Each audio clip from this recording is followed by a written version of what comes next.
on your hand. How many times I gotta tell you? Not too many more. All right, go ahead. You want me to hit you? I want you to do everything you got. I want you to fucking lay me out. Go ahead. You sure? Hard. Yeah? You try to punch so I can take it up the ass. Come on. Hard. Hard. Hard. That's hard. Fuck, what do you want? Take it off. Ah, come on. You want to stop now? That's enough. That's fine.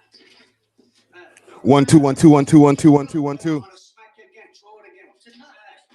It's enough. Hard, hard. Nah, your fucking cuts are open and everything. 1 2 1 2 1 2 1 2 1 2 1 2 1 2. We back at it. Big tweez on the boards. Ricky Tread in the booth. We back at it, man. I'm gonna take y'all back. Friday night. It's like a history lesson through my life. Listen. Let's go, Ricky. Started moving work from way back in 93. Cross-color jeans and Gucci links. What else? Marcus was my first boss. Taught me how to use a R.I.P. $200 a week. But never made crack sales. Had me up and grinding on a late night. Seeing fiends using 1 2 1 2 1 2 1 2 1 2. We back at it. We back at it. We back at it. We back at it. We back at it. Let's go. Ha! I was drinking Henny every day like a ghetto champ. Niggas fuck around, get acquainted with it. What else? Been a man, been advanced, own many firearms. Used to smuggle burners from New York inside the carry-on. Inside the carry-on. Consignment, deliver the key. I'ma let you people look inside the original me. Late night grinding in the city, gotta get it. Gather around, gather around. Make sure to hit that like button. Gotta get it right. Late night grinding in the city, gotta get it right. We back at it on a Friday evening. Yes, sir. I'm your pilot on this flight right here. Late night grinding in the city, gotta get it right. NTL. We got a verse too, of course. Let's go.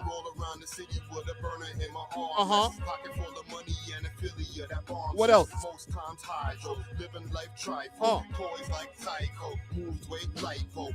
No Geico, push drip, sun and shoes. Dirty deliveries to all the coke connoisseurs. I had it all, I can show you youngins how to ball.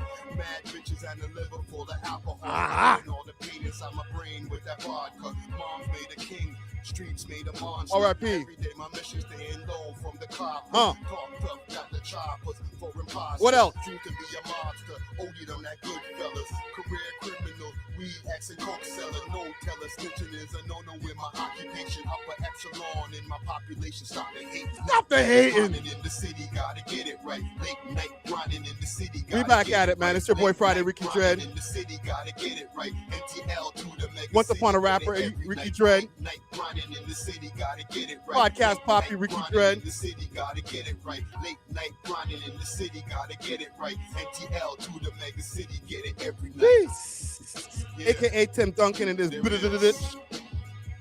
That's that street shit right there. I started hustling while a lot of y'all motherfuckers was still wearing diapers. While y'all were embryos. You was still sperming your motherfucking daddy's dick. Peace. While I was out there getting money. Listen to the tweez on the beat, man. Shout out to all my people in NDG. Cheers. All right. Parkdale.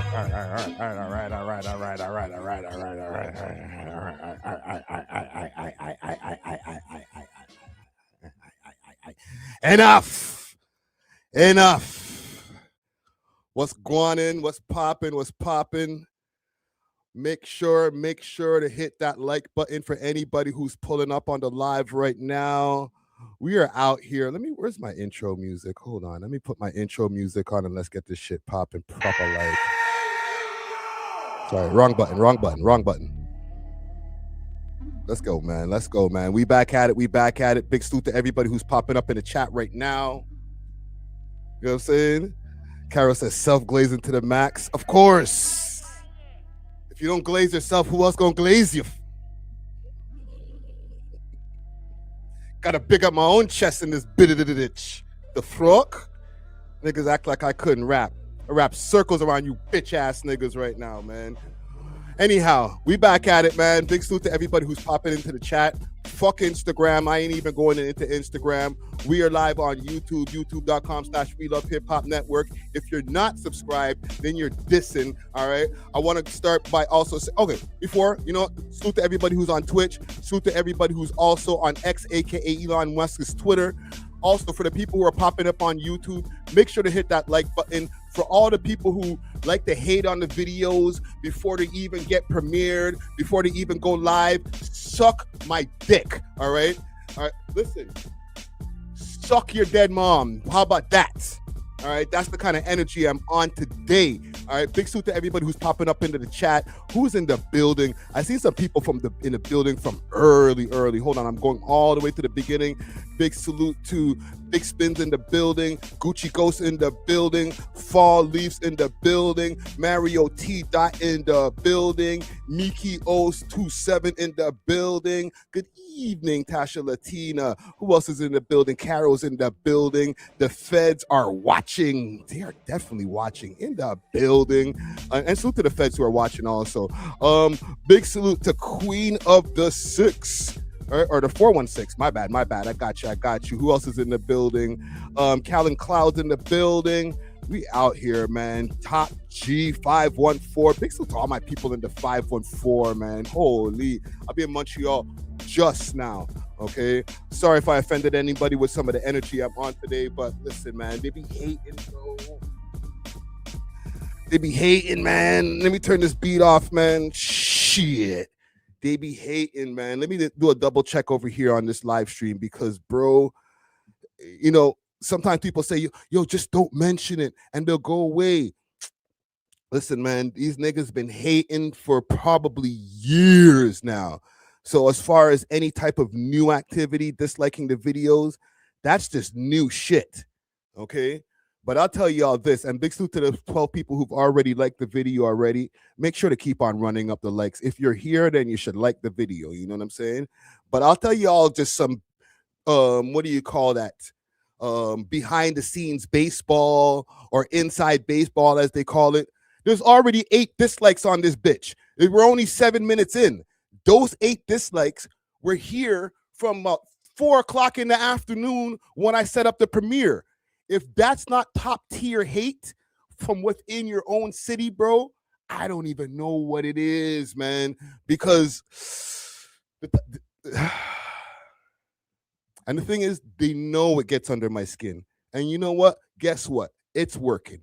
It's getting under my skin. All right. Maybe they're hoping that it fucks with my mental health or something like that. But here's what they are trying to do. They're trying to box food out of the mandem's mouth. And that's one thing I don't condone. You know what I'm saying? Because you're strategically trying to make sure that every single YouTube video doesn't succeed so that systematically the whole channel will go down as a whole, right? Illest Behavior said, don't tell them. They know already. But I'll say this. If I ever find out who the hell it is, I'm leaving you where I find you, fam. I'm not even trying to endorse any type of wild shit over here on these YouTube streets. But like there's one thing when you're just like, oh, I don't like you guys. But when you're systematically trying to bring somebody down, bro, that's grounds for treason. That's treason, and that's grounds treason. You know what that's grounds for. You know what I'm saying? And I'm not even talking about it in a YouTube sense. I'm talking about it in the street sense. All right. Whenever I find out who the fuck is behind this shit, I'm fucking you up. Straight up. So if you're feeling froggy, if you're one of them real niggas, okay, because I'm not even a tough guy like that. But if you're one of them real niggas who are like, oh, Friday's a Gerber, he's not a problem, I can crush him easy, then show me who you are. Send me a DM. Let me know. I'm the one. Show me the proof. I'm the one who's been, paying for this the dislikes to happen. And we can meet up. Trust me. Anywho, fuck all of you guys. Holy shit, man. Piss me off, man. Hold on. Workley Gamer said this guy's mod. No. What do you mean audio trash? 1 second. Let me check something. Because I got this shit on share. Let me unshare this shit. Holy shit, man. Was it on the ads? It might have been on the ads that I was playing because I feel like when I'm playing the sound effects right now, they're fucking with us. One second, let me just double check. No, we're good on the audio. We're good on the audio. Okay, ad audio is trash. Don't worry, no more ads for the rest of the thing, okay? We no more ads for the rest of the thing, bro. But these niggas piss me off, Bridget. Holy shit. Anyhow, did I even get to my list of topics? Holy shit. Okay, I got a list of topics. Let me get to you my list of topics. I'm all over the place on this live stream, but who cares, bro? I want to talk about the Toronto rap scene. All right, we're going to definitely get into that and just the whole energy around the whole Toronto rap scene, period. All right. We're going to talk about Ebro and the payola allegations. We'll definitely get into that. J. Cole has a new interview where he speaks about Schoolboy Q. We'll get into that quickly. I don't want to spend too much time on J. Cole. When I watch J. Cole interviews, it makes my energy go down. The nigga make me sleepy, bro. I do have a Drake rant about the ecosystem and Drake. We'll definitely get into that. I have Lamar Skeet being suppressed. And for the people who don't know who Lamar Skeet, he is a currently incarcerated gentleman who has been gone since maybe about 2012. He's been diligently working to get an appeal. One of the first people where lyrics were used in court. They've been definitely suppressing the progress that he's been making. So we'll definitely get into that. I have some updates on Project South, okay, with the dirty cops and the dirty the prison guards and all that. So we'll definitely get into that. And I want to do a reaction to the homie DJ Czar's Dope Sick series that he has going on. Very intriguing series, talking about addiction and stuff like that. So we'll definitely get into that. Okay. I could talk about the Druski skit still. We could definitely get into the Druski skit as well. And I don't know if it's causing controversy. I think a lot of people are happy, but I would, you know what? Just to get my spirits up, all right? Let me pull up the Druski skit because I didn't mean to spaz out right in the beginning of the live. Like I came in hot, you know what I'm saying? But like it just pissed me off, Bridget. Let me find some Druski and lighten up our day. Let's pull up the boy Druski.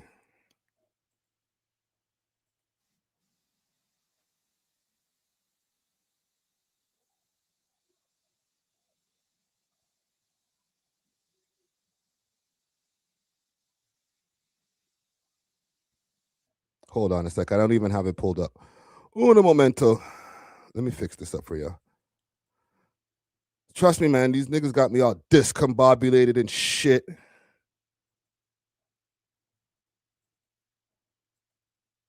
Get on your feet,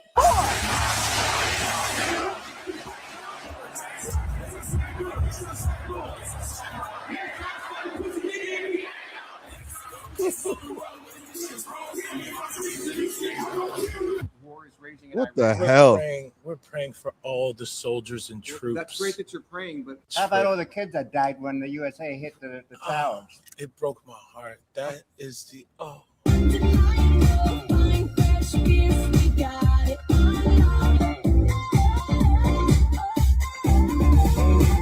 In what ways have you grown closer to Jesus? I serve a righteous God.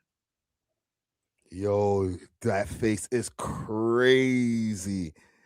That looks just like freaking that woman still. Hold on, let me pull up Erica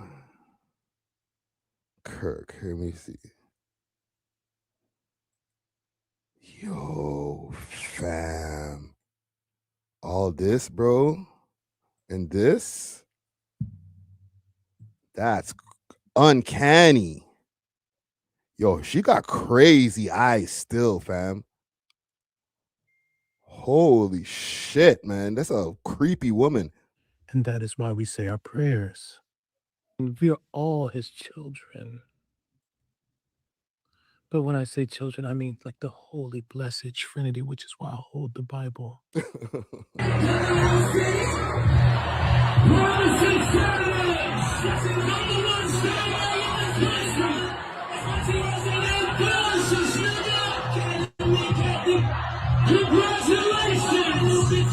Sweet cream foam chai ice matcha.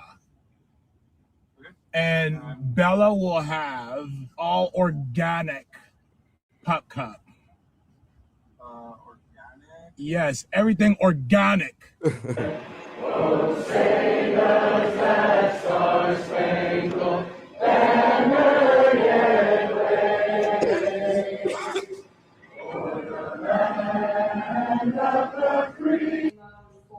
Holy shit. 3, 7. Oh, are you good? 4, 3. All right. Big salute to Druski. To me, you know what? It was a good skit, but I don't think it's his best skit. I don't think it's his funniest skit. Big salute to Fatima says 2 cell phones under y'all blowing up. 2 cell phones under y'all blowing up. Okay. Before we get to the stuff that I told you guys about on the list, I got a quick side mission for y'all. All right. We got to go check up on Icy Springer. Straight up. All right. Big salute to DJ Natural Wave. He got himself into some controversy the other day as far as going back and forth with Icy Springer. I don't know if I'll tell you guys some real shit. I deleted the video of us talking about it in the episode that came out on Monday. All right. Just to be transparent with y'all. You know, I keep it real with y'all all the time. All right. As far as even in the episode itself, episode 669, there's a part of that episode that was there and it's gone now. All right. I just had to do it. I had to do it. Like the episode became significantly shorter. It went from 2 hours and 14 minutes to like an hour and 59 minutes, just mysteriously. But I'm telling you guys why that happened is literally we cut out all of that stuff. We're not trying to have Jordana Goldlist associated with any lowbrow fuckery that we've been keeping up over there with what's happening with Icy. You know what I'm saying? I know Icy's regular MO is getting people on his live stream and discussing who got 10 baby daddies and who doesn't, and who's a setup thing, or who gave somebody a diseased shit like that. You know what I'm saying? So for us to bring this this woman who's in the space, who's doing her thing in the legal field, and try to drag her down in this shit and ask her what her opinions are on what's happening between Icy Springer and DJ Natural Wave, that was a no-no, right? Carol says censored Rick. I won't say censored Rick. I would say make the best decision, Rick. Let's call him that. Let me call myself that. All right. I had to take that piece out. Okay. So here, I'll show you guys, I guess, some of the high-grade fuckery that has been going on. If we can go up on these Instagram screens. Let's see here. I think the thing was first popped off on Six Trench. I know they shared a post. I know some next youths who shared a post too, but we'll get to them in a minute. So let's see if we could find this shit over here, because that man's post enough. Okay, so here it is. All right, so I yellow taped DJ Natural Wave yesterday. I posted a pic with him and Shay Sowers. Here, hold on, let me show you guys what I'm talking about. I meant everything I said. Fuck this 400-pound obese ugly beast and this fucking ugly ass guy. If you had a daughter, your daughter's gonna be ugly. Don't have kids, because if you have a daughter, she's gonna be ugly and no one's gonna like her. You know what? I just realized he's gonna say words that I'm not allowed to play on YouTube. Not even the white boys. I mean that on the bottom of my heart, you piece of shit. DJ. Holy fuck. So yeah, he goes off. I wish I could fast forward this a bit.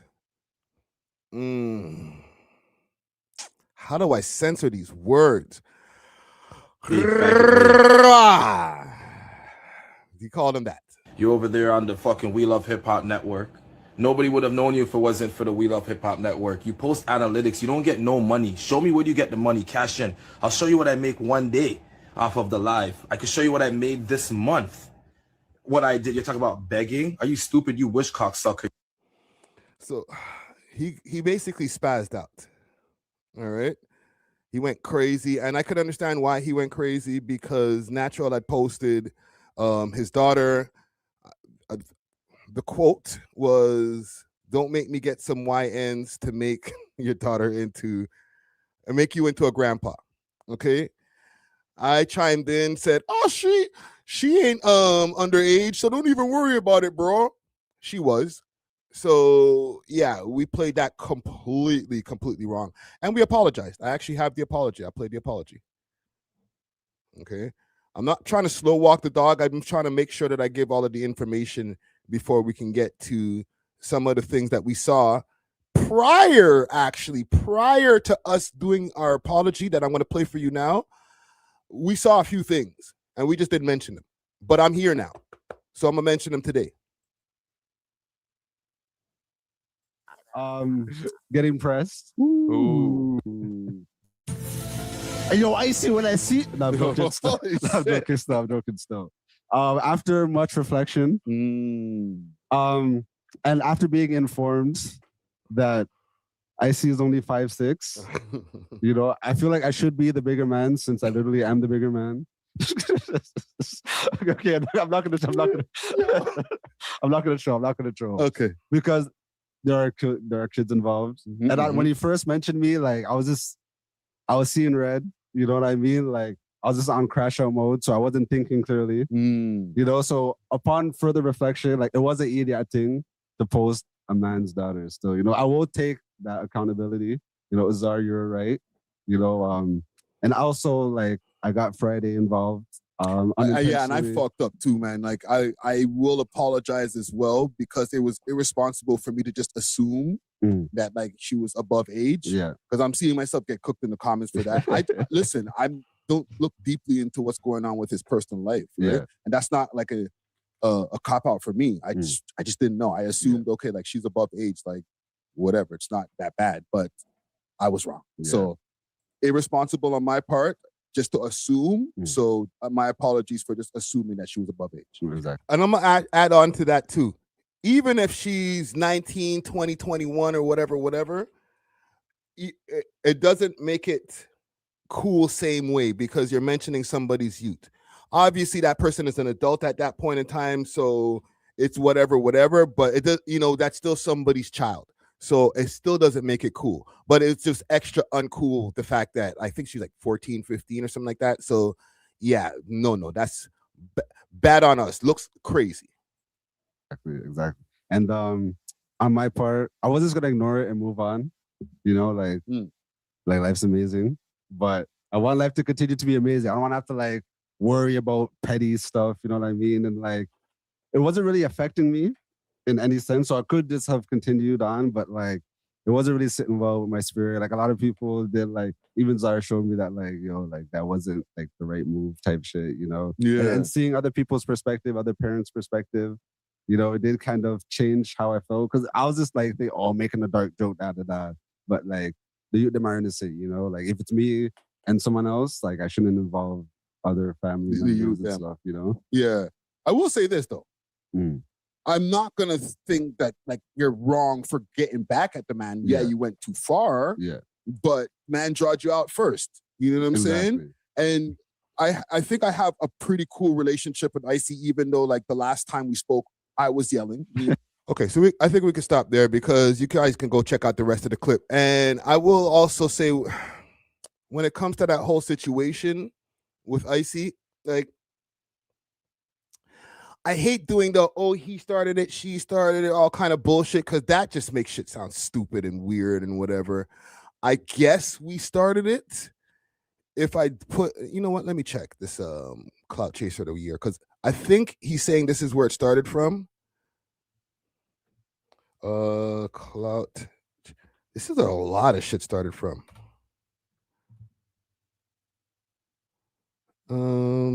That Clout Chaser. What he deserves. Holy. Hold on.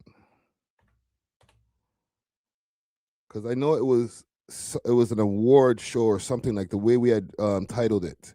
I put out so much friggin' videos. Awards. Let's do that.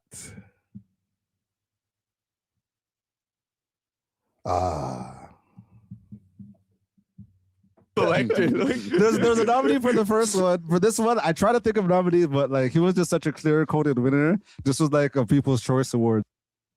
The other nominees Are there nominees for any of these, or just one win?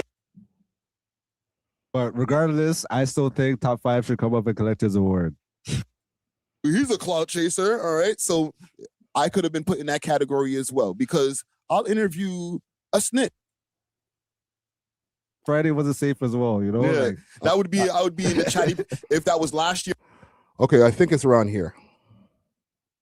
Pour honey syrup in your mouth and then Never. You know what I mean? Oh no, that's the Underground Nation and how that beat started. It's not like he's in Mandem. Like every time I click on an Icy stream, it's it's right here. Here it is. This is where the root of the Icy Springer versus Natural Beef started.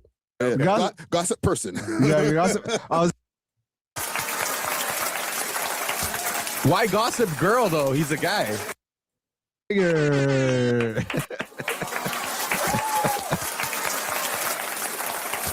Why Gossip Girl though? He's a guy. Okay, Gossip Guy. Oh no, I gotta play it properly. My bad, gang. I gotta play it properly so you can hear the whole thing. All right, the Gossip Girl of the Year. This person went above and beyond to ensure they were up in everybody's business. They didn't care if you were a broke baby mama, a content crackhead. They didn't care if you was on the street or in a penthouse. They didn't care if you were in the bin. I already know the winner. I know the winner too. The Gossip Girl of the Year is Icy Springer.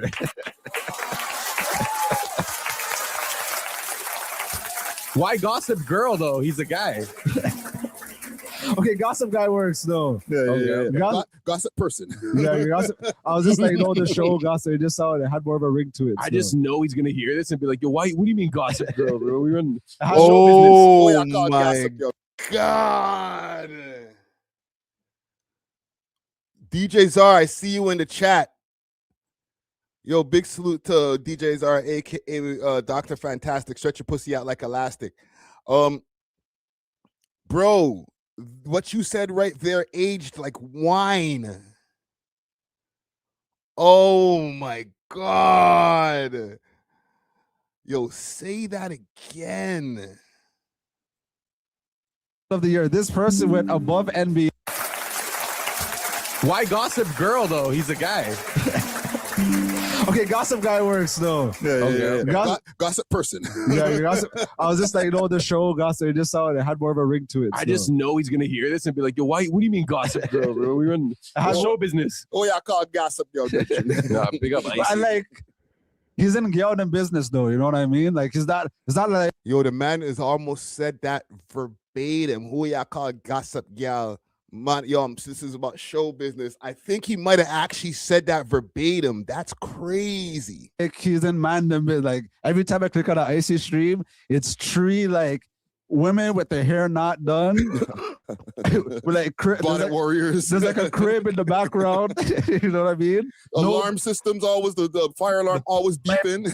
There's a baby in the background. And no baby dad's insane. Never baby dad's insane. Yeah. Okay, is that the rest of it? Big up Icy. Is that the end of the awards? Okay, just one more quick one. Okay. So there's something that I saw. Let's go through my history. It wasn't yesterday. Yesterday was the day that the pod came out. It would have been the day that we were recording. Oh, there it is. I'm seeing potentially one of our dislikers. I'm convinced out of the 8 dislikes that are on this video, maybe 3 of them is coming from that team at this point. When he's ready, I don't know if they did it. But with them, let's run the whole thing, okay?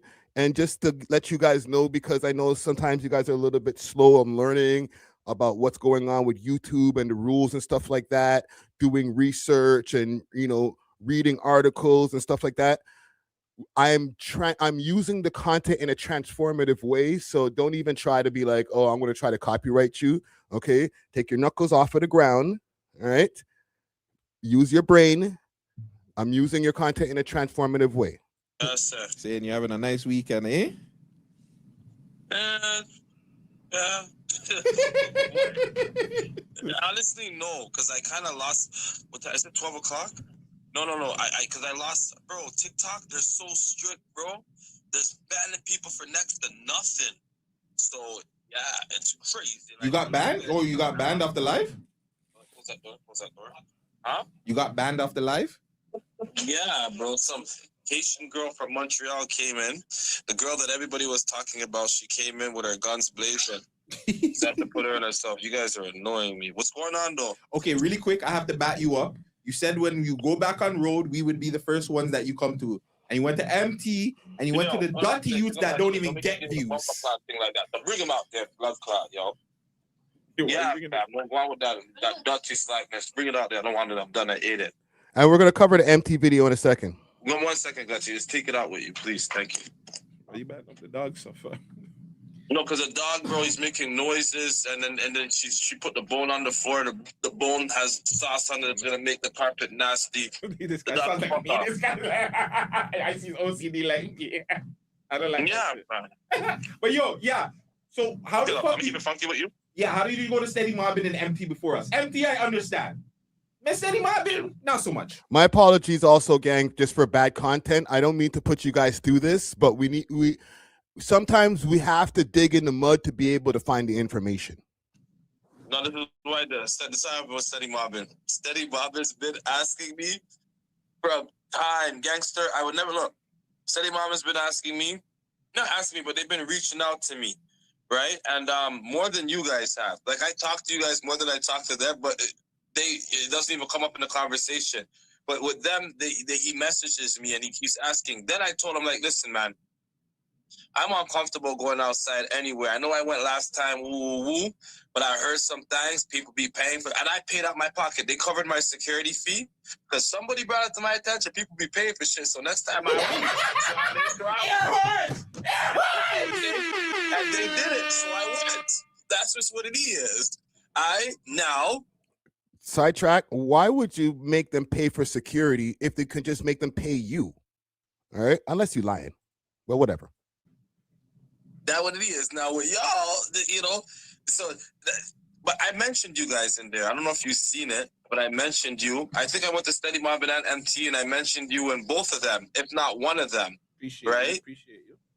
So, because I was talking to MT, and he was doing this thing. I'm like, yeah, man, you're good at what you do. It kind of reminds me of, you know, some other people that I've got to see. Or even Friday, right? But yeah. So that's why I went, because he's asked, and then I told him, listen, I would come, but I need security and I can't woo. And then he left me on red. And then like 2 months later, the man just said, yo, let's do that. So that's why I did it. And then also another thing is, I'll say this, is because I wanted to do that this weekend, right? Because I have some shit happening this week. So I kind of I don't know how that shit's going to go as far as my legal shit goes. So I'm like, I just wanted to do something, you know, and that's what it is. But yeah, the year is still early. We could get it in, right? Come on, you already know. And we're not like the other guys. Like we actually want to see you win. They only want you on there because they ain't got no views. So we get it. Those are the only guys I'll shit on. But fuck, it's not about us. Yeah. We seen you going back and forth with two people. I know one person, you know. I don't know if we want to talk about it. Technically, we could timestamp it, but we know one person kind of got you charged. Shout out to the Sour Us. But yeah, she got me charged. She got me charged. Oh, she did it. Oh, okay. No, why? Why you say that? Oh, because I said that. No, well, yeah, that too, and because. Oh my God. Okay, I understand. Not everybody here is from Toronto, so I'll translate for you guys because like these guys like go deep into the Toronto lore to the point where it's like, fam, like not everybody who watches you guys knows who Blickhead and all of these like nondescript characters are. The Sabaraz is Shay Sweetums, okay? Shay Sweetums is a personality out here. She was on Real Bad Girls of the Six. She's doing her thing, all right?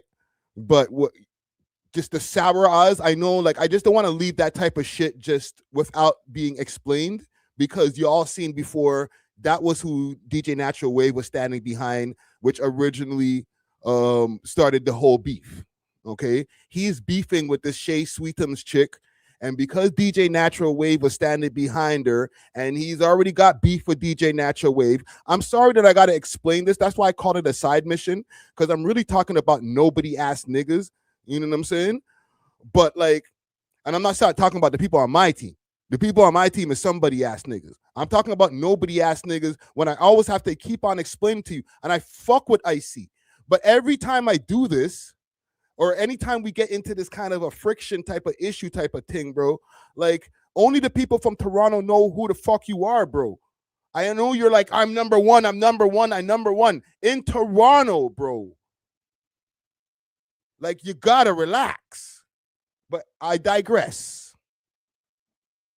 So yes, I apologize. I got to get like into deep Toronto lore so everybody could understand. So when he said the Sauras, he was talking about Shay Sweetums.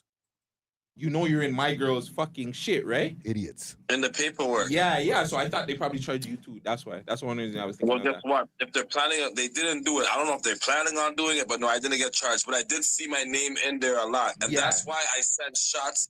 I heard fat ass, and then he just got hit up. But I didn't even like this boy, so that's why all that happened. So yeah, so obviously we were talking about it earlier, right? Natural, obviously. Yo, just off record or on record? We're filming on it. record. It's on record. It's on record. I should have told you that we're filming it, but don't worry. Anything, we'll let you see it, and you can whatever. No, you guys can woo. I just had a feeling it was by the way how you're talking, but at first I thought it was an off-record thing. Like, but whatever, continue. Well, within the natural situation, obviously bringing up your daughter, and we, you know, like we all of us podcast guys, entertainer guys, we all say stuff. I know I've said stuff to somebody about his parents. What, like dig up your dead mother and dead father? Oh yeah, I remember. But Natural bringing up your kid, because I don't remember you bringing up anything with Natural's mom, dad, anything Predator where it ass needed nigga. to get to that point. So no. I know you're not that type of person, but would you ever think to maybe tell one of your icebergs like to screenshot that message and send it to all the people, all the brands and the sponsors that he's working with? Since, Wow. you know, like, everything's fair game at that point if he's bringing up your daughter. And if Say that again. I was saying wow while you were talking there. Say that again. Feeling it was by the way how you're talking, but at first I thought underground. You know the people who make the sound. If he's bringing up your daughter. Stuff, I know I've said stuff to somebody about his parents. But Natural bringing up your kid, because I don't remember you bringing up anything with Natural's mom, dad, anything where it needed to get to that point. So no. I know you're not that type of person, but would you ever think to maybe tell one of your icebergs like to screenshot that message and send it to all the people, all the brands and the sponsors that he's working with? Since, you know, like everything's fair game at that point if he's bringing up your daughter.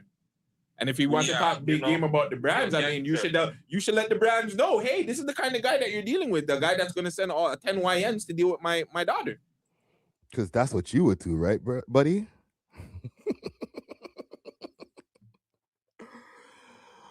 Wow.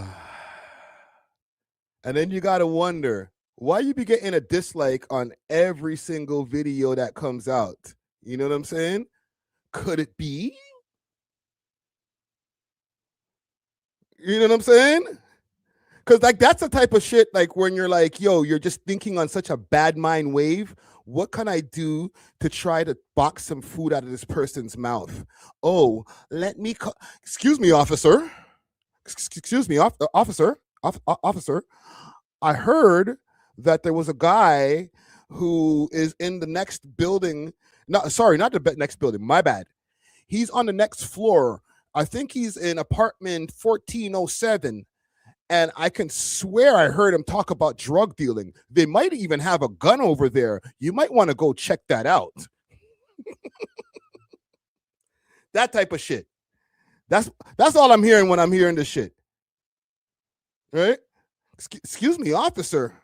I really, every time I'm looking off on my balcony right now, and I'm seeing him coming in the building, and every time I see him come out of those, like he's always coming out of a luxury car. That might be something, but he always has duffel bags. you might want to look into one of those duffel bags one day. I'm not saying man's a rat. I'm just saying that's the type of, it sounds like those type of phone calls. Like, you know, Karen, when she's like, hey, there's some black guys and they're in my neighborhood and one of them has a hoodie on and they have their hands in the front pouch of their hoodie. Can I get an officer to come around the block and maybe take a look at that? Feeling it was by the way how you're talking, but at first I never thought it was an off-record thing. Like, But whatever, continue. Well, with the natural situation, obviously bringing up your daughter, and we, you know, like we all of us podcast guys, entertainer guys, we all say stuff, da da da da da. I know I've said stuff to somebody about his parents, but natural bringing up your kid, because I don't remember you bringing up anything with Natural's mom, dad, anything where it needed to get to that point. So no. I know you're not that type of person, but did you ever think to maybe tell one of your icebergs, like to screenshot that message and send it to all the people, all the brands and the sponsors that he's working with? Since, you know, like everything's fair game at that point if he's bringing up your daughter.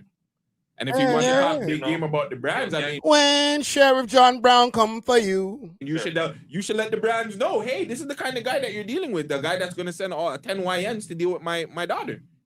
Yeah, you know, that never crossed my mind. But the reason why, because these brands that he be talking about, I think what's the reason, Icy? Because you're actually a real nigga. No matter how much I don't fuck with Icy in the moment, I fuck with Icy in general. But in this moment, it never crossed my mind. I don't know. I don't usually do that. It never crossed my mind to put in a phone call and see, you know what? Maybe we can take some money out of this pocket. Oh my God, if that's how you feel about Natural, what have you been doing to us, my G? Holy. These niggas been hating on us for years. The type of man that is like, if he sees you walking down the street, if he sees you walking down the street, he might put a banana peel right in your pathway. Yo, you know, strategically put the banana peel there. So, oh shit.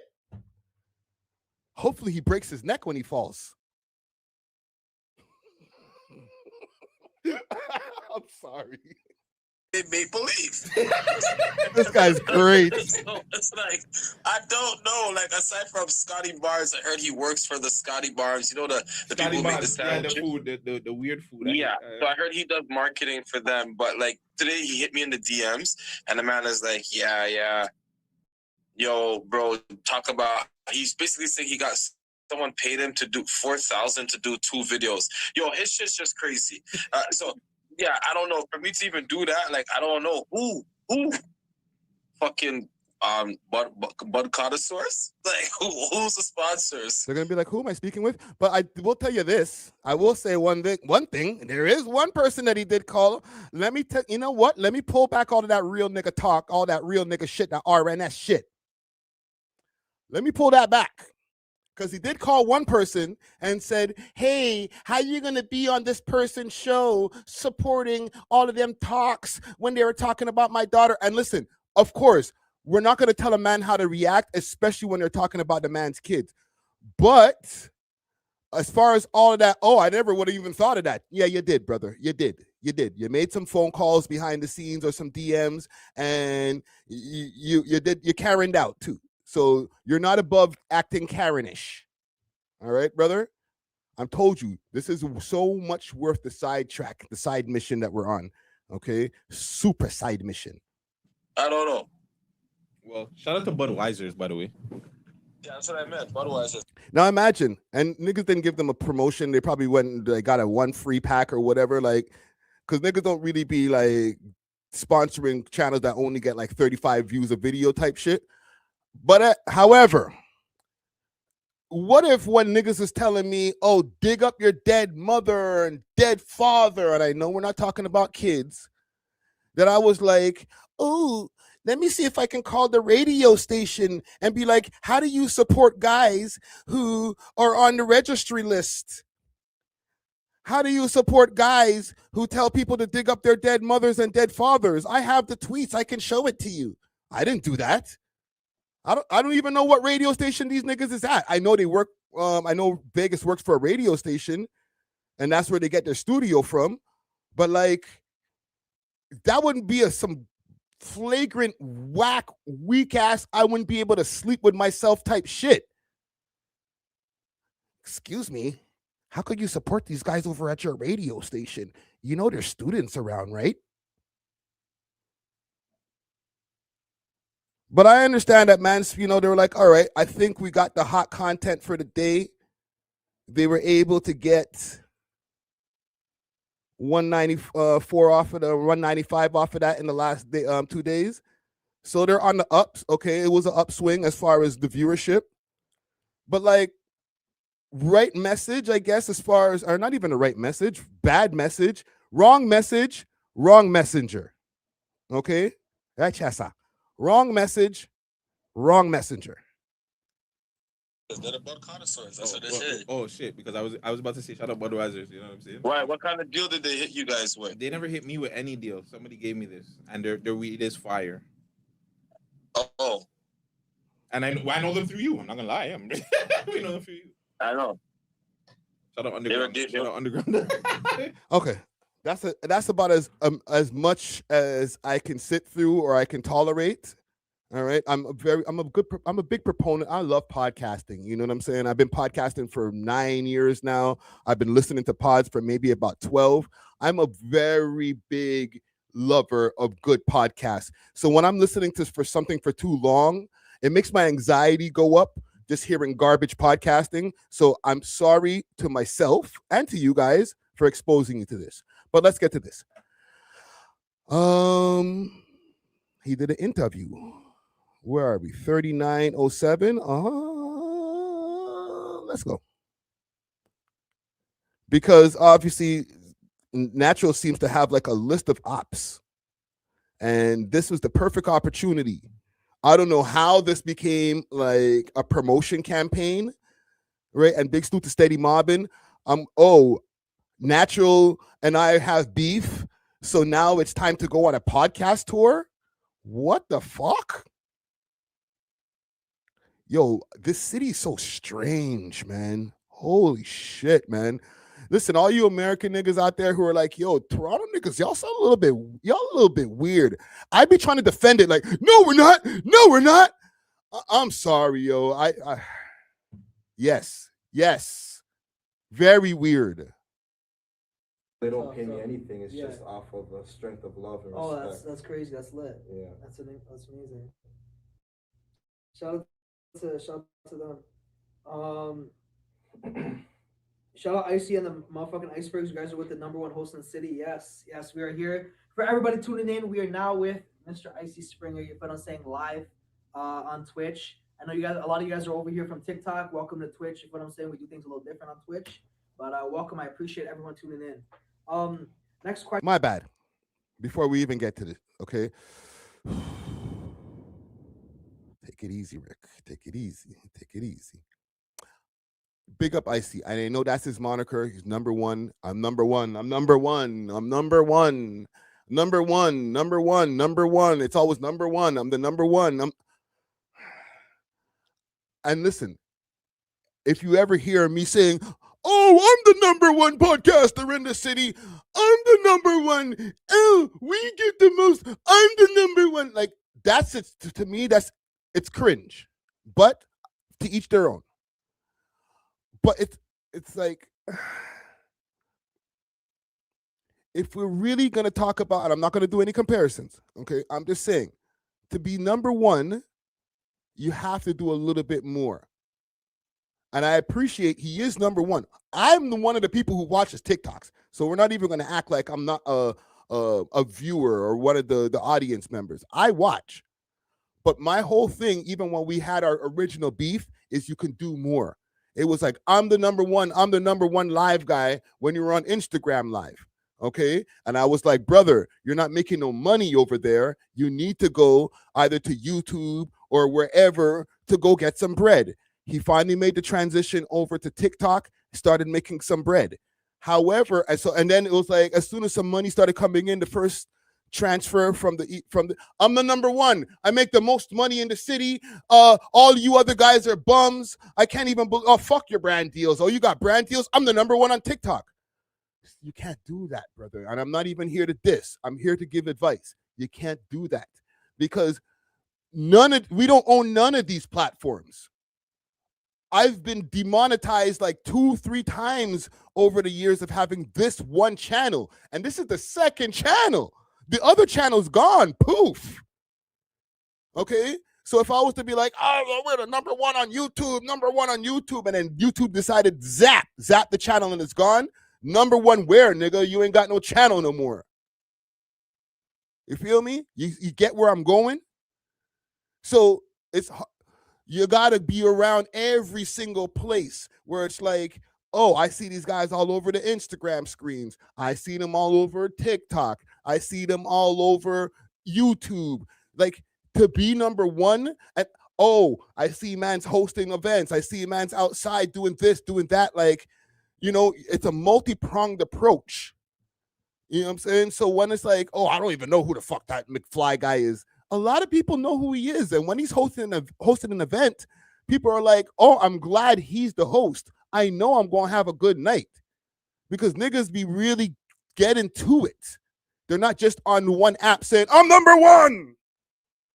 Yo, you can't even talk to me. I'm number one.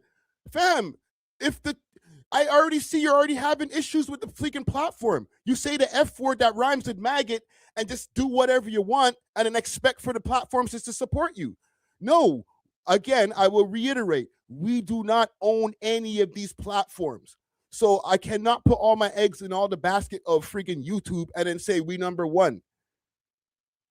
Because when I'm hacked, then I'm number 0. And when the views are low, then we ain't number one. So, like, tone it down. Keep doing the grind. Put your head down and go get your bread. We ain't mad at you, fam. We ain't trying to compete with whatever. We ain't trying to pocket watch and compete with your pockets. Jeez. Number one. Question. A little bit of controversy, or not controversy, a little bit of fuckery going on. From what's that weird looking DJ's name? You know his fucking name.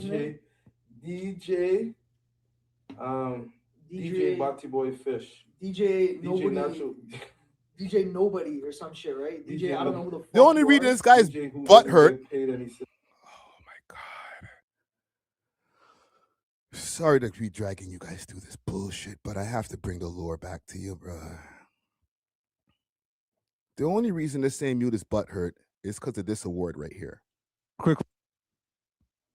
I was interview with Evan stuff. That's what I'm saying. So, wow. Bro, these are like jokes. Easy. So I just put a bunch of awards on the table. Y'all just pick your ones. They have to hit the waist of the year. Whoa, this nigga trying to because they waste you to the year. They don't even deserve no music. You know what I mean? No. I have to give it to Soraya Flash and the Brown Bandits. They have to hit the waist of the year. Whoa, this nigga trying to because they started off. How many awards are you giving for this? The Brown Bandits. How many people are in that? The Brown Bandits is crazy. So I just put a bunch of awards on the table. Y'all just pick your ones. No, it's like the Hondas were like, you don't know how many is in there. You know what I mean? So, I'm not sure how many there are exactly. Like, we're giving it to the whole whip. Yeah, the whole whip gets it. You know what I mean? Like Soraya could just accept it on behalf of the group. Well, why are you calling them waste suits?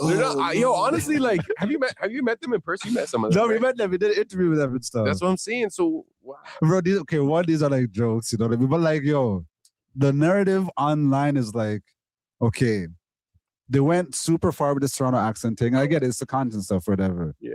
But when mans try to like page them on it, like, yo, you guys sound like waste youths. You look like waste youths. You're making the Toronto accent on a worldwide scale seem super stupid.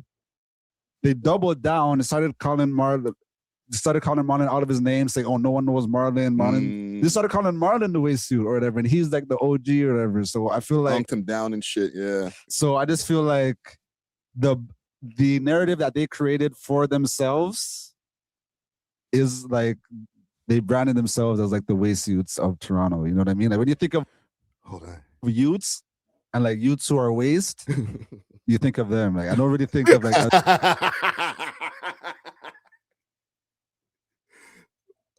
I'm not helping. Hold on. Say that one more time.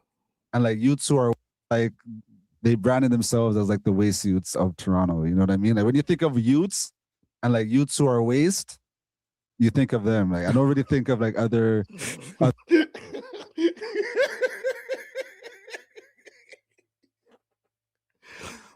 I'm gonna grow up one day, I swear to God. When you think about youths and youths that are waste, you think of them.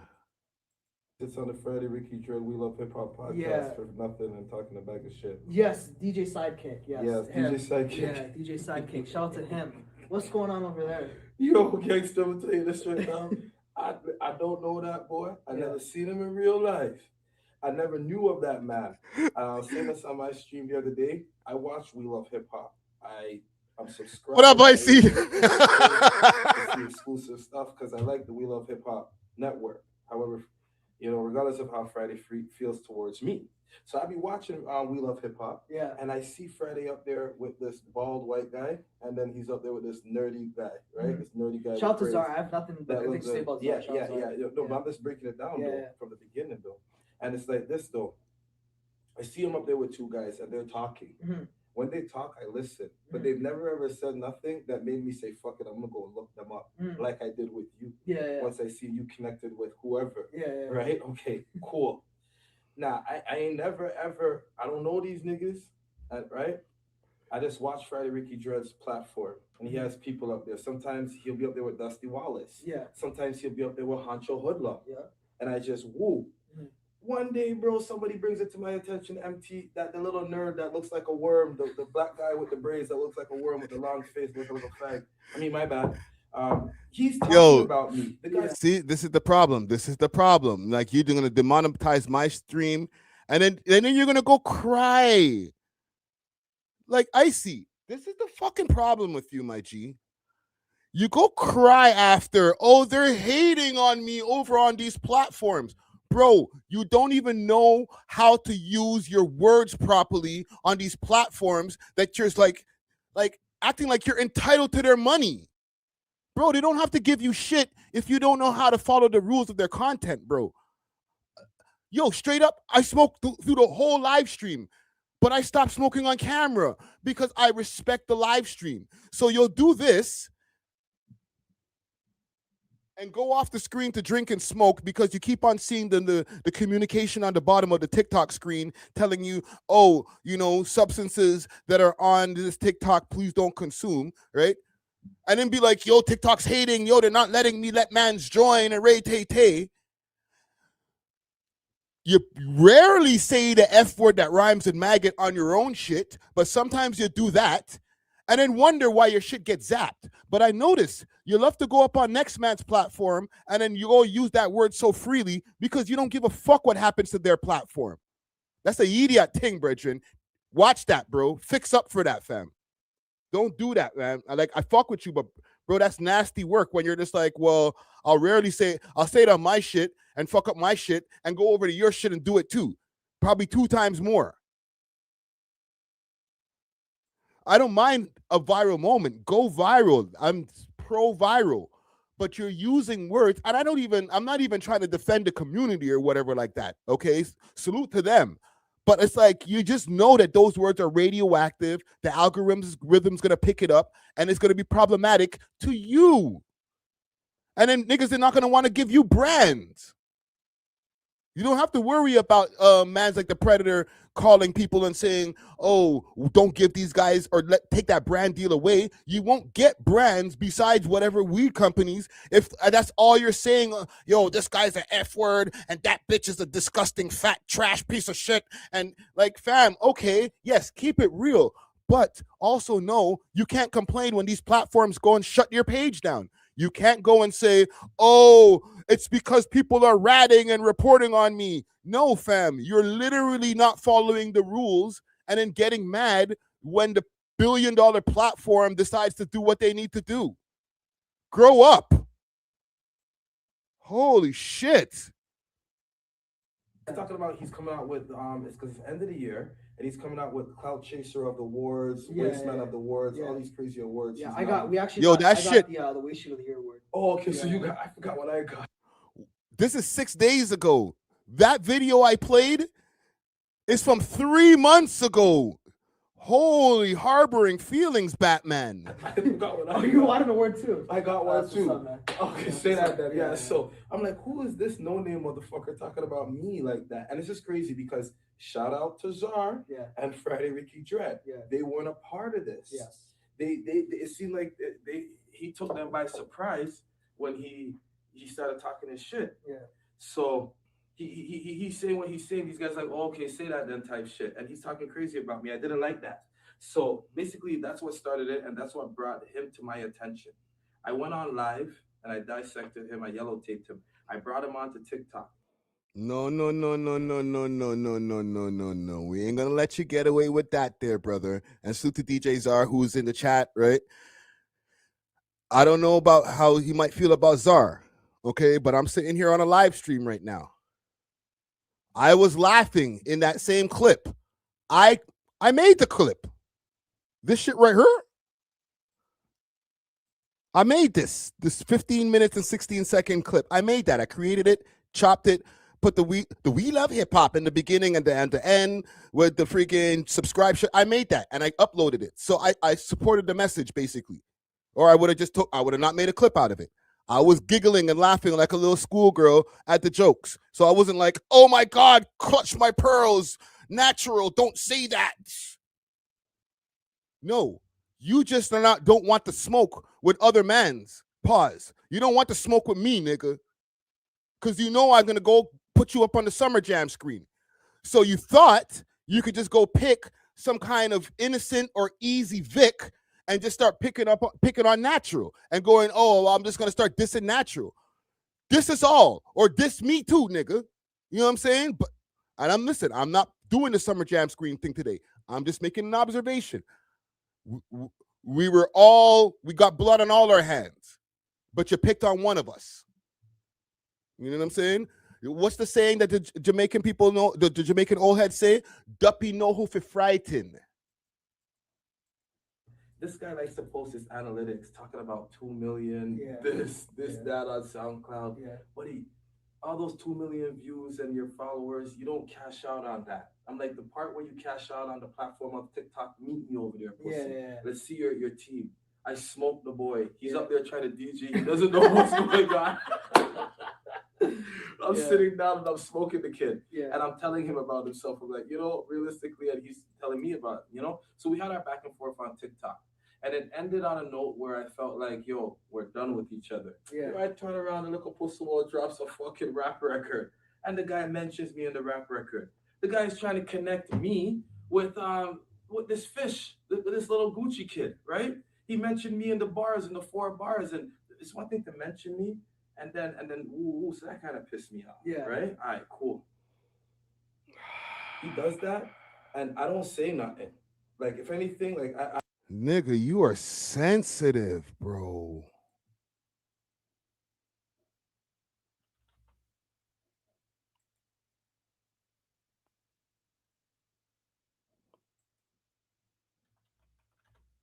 Let's pull some shit up. I just put in the word Gucci. Okay, I didn't even put in the man's full name. The first person I see associated with the man name, and this is from 24 days ago. Is that 24? Or am I missing the number? Yeah, 24 days ago.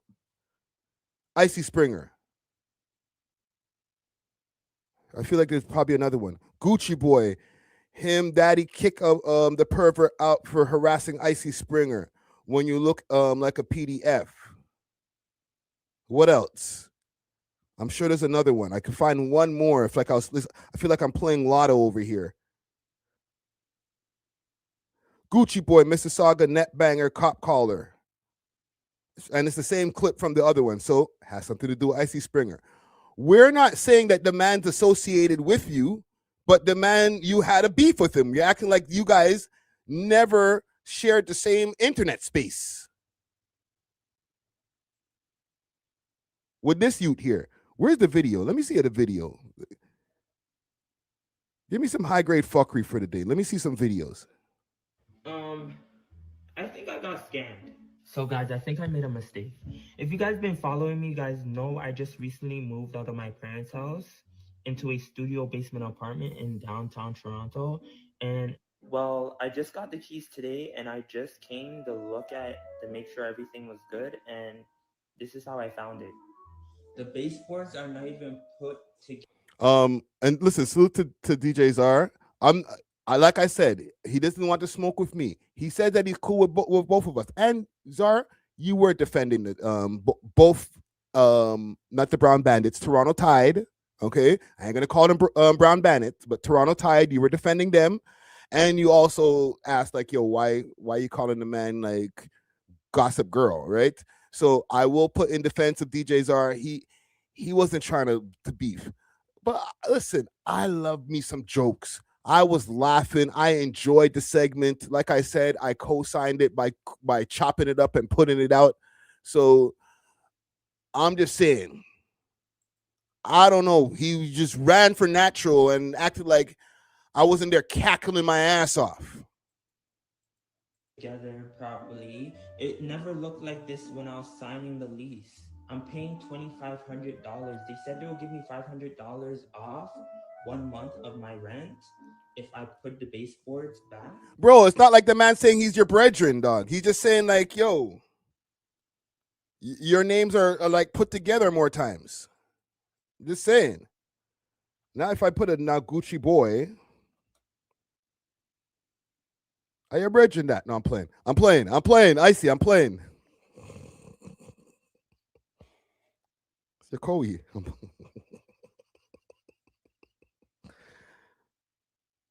Yeah, there's no video. Anyhow, back to this. I really don't say nothing, but I did like it. You know, I'm not gonna lie. I did like it, and I did say something. I commented, and I'm like, yeah, it's a better 2025 wrap up compared to 100 Watts' cheesy attempt. However, I didn't like the way how you connected me with that fish and what you said. That's another strike, motherfucker. You get it? I send shots. Yeah. When people play with me, I send shots back, right? So, you know, the first time you mentioned me on We Love Hip Hop, I sent my shots, and then we were on stream together. Now you're fucking mentioning me in your wrap up.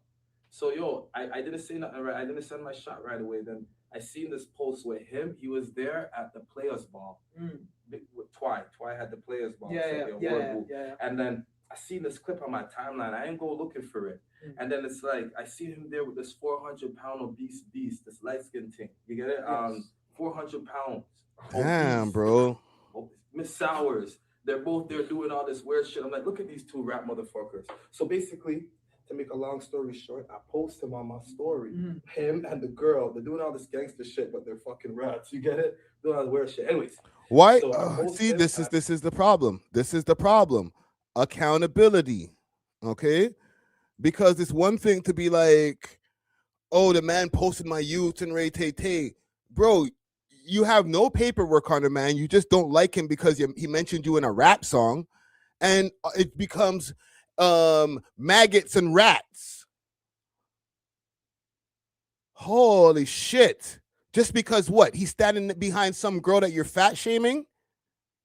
You're wrong, Bridget. And listen, this is the exact same shit. And salute to DJ Natural. This is the exact same shit I said in DMs. You're wrong, Bridget. Okay? Yes, man went too far by posting your youths.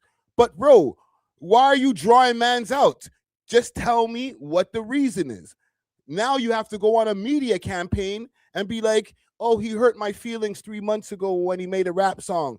Or sorry, when they had the award show. He hurt my feelings another 2 months after that when he did the rap song. Like, bro, you're acting like a gyal.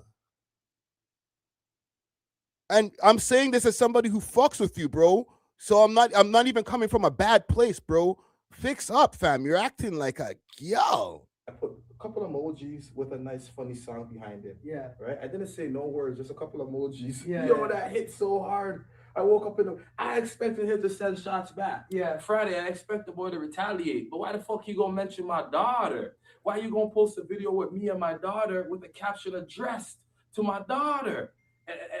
And what he's saying, you seen that shit? Yeah, that's when I personally got like, what the fuck is we going on? What are we doing? Right. Homie's on. He's a part of a big platform talking about he's gonna send his YNs to impregnate fucking Icy Springer's underage daughter and make me a grandpa, right? Like, what the fuck? What is we talking about? Crazy. How did anyone sign off on that? Because one thing about the streets, correct me if I'm wrong, you don't talk about people's family and you don't involve children, correct? Yeah. What the fuck is we doing, Mr. DJ Sidekick, fam? Lock the fuck in, bro. Weird ass kid. He's a predator, broski. That was giving me some predator vibes. Because what are you talking about? You're gonna send your YNs to go? I don't know, gang. Yeah. I don't know. And then so he does that. Here's the tricky thing about this. I can't even defend that because, like, yeah, that was wrong. You know what I'm saying?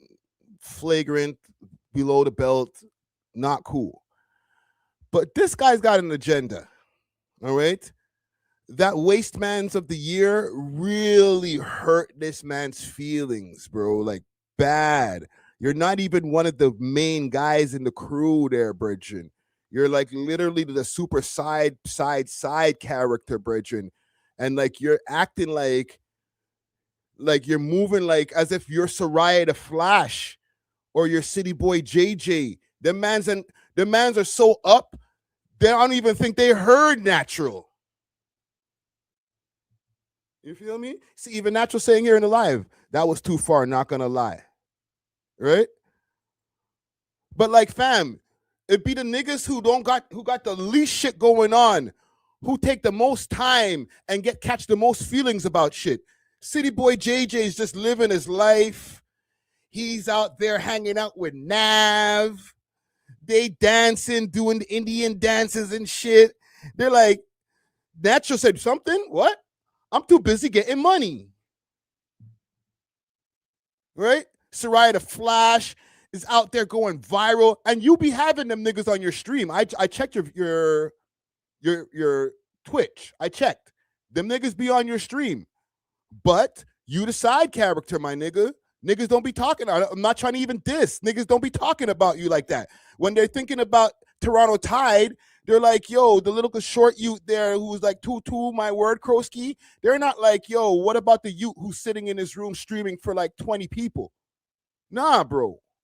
They don't be thinking about you. But you thinking, and then the niggas give you Waste Man of the Year award and you took the most offense. And now it's like, yo, how can we take this DJ Natural guy down? Bro, don't worry about it. Go worry about going to get in a bag like your friends are. Find a plane ticket and see if you can go and hang out with them and Nav and friggin' Tekashi 6ix9ine and whoever else that these niggas is hanging out with. You think they give a fuck about what Natural said about them, bro? It's only you. You inviting Icy Springer to your stream so you guys can have a discussion? You guys realize how weird you guys look right now, bro?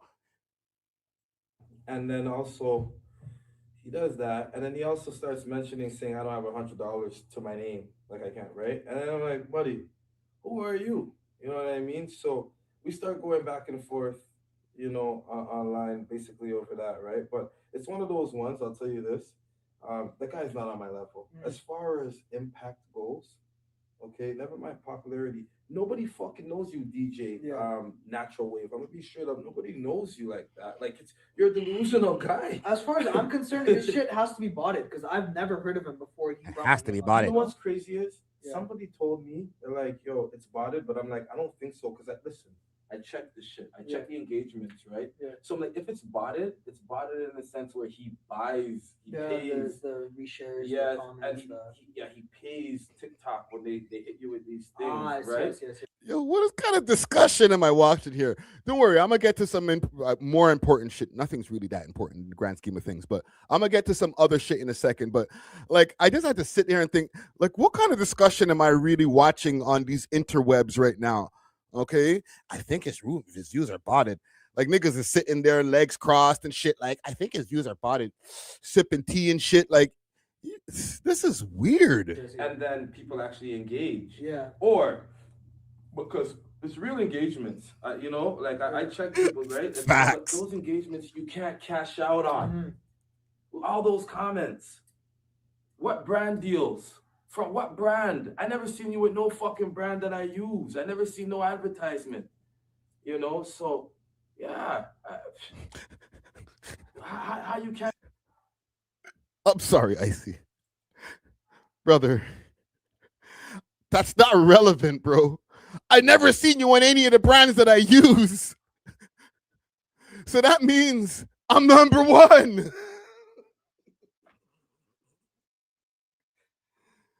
You know what I'm saying? Oh, I don't eat over there. So then that means that check didn't clear. What? Excuse me, sir? It's not relevant. I never even wore that brand. Come on, fam. That means their money, the EMT or whatever. Who cares, bro? I don't care how much money he made off of that brand deal. I don't even wear that shit. Huh? Okay. Cashing out on this 200 like your views on YouTube on TikTok. You're on TikTok, right? Yeah. You cash out on TikTok. Yeah, when they do go. This is a hate fest I'm watching right now. When you go on live. On live, yeah. He's never on live. You can't fuck with me. Yeah. Listen. This man runs his own. Right, I'm on his platform. When I go on We Love Hip Hop, I'm checking Friday on the ones. You nerds are not even there. You don't have your own show. Yo, go on Nacho's platform. I'm sorry, I'm not making it any better right now.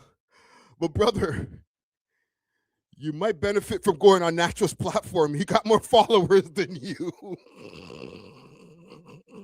Nigga, you're hustling backwards right now, bro. You're beefing with the man. You should link up with him, bro. He might be able to get you a brand deal. What the fuck? You're a sidekick and you're trying to talk to a big dog, goddammit. Can you imagine? No, crazy. What? Crazy. The guy's DJing and I think he's an undercover. You want me to tell you why? Because he doesn't have kids. He doesn't have a girl. You have a daughter. Yeah. I have children. Yeah. We have girlfriends. Yeah. We see him with girls, but those girls are cover-ups. They're beards. Yeah. I told you this is worth the side mission, bro. Hold on, let me check how long I've been on this side mission for. I've been on this side mission for way too long, bro. I'm in the trench right now. He must be gay. He don't have no kids. I've never seen him post his girlfriend. Yo, bro. I swear to God, when these niggas come off of the road, bro, they be checking their knuckles after dragging them knuckles all day. You know what I'm saying? It's like, oh, man. I need to get gloves to go outside, bro. Holy shit.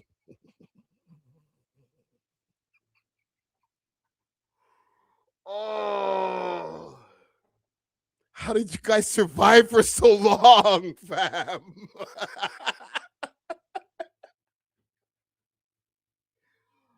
Oh man, I be wondering like how niggas just like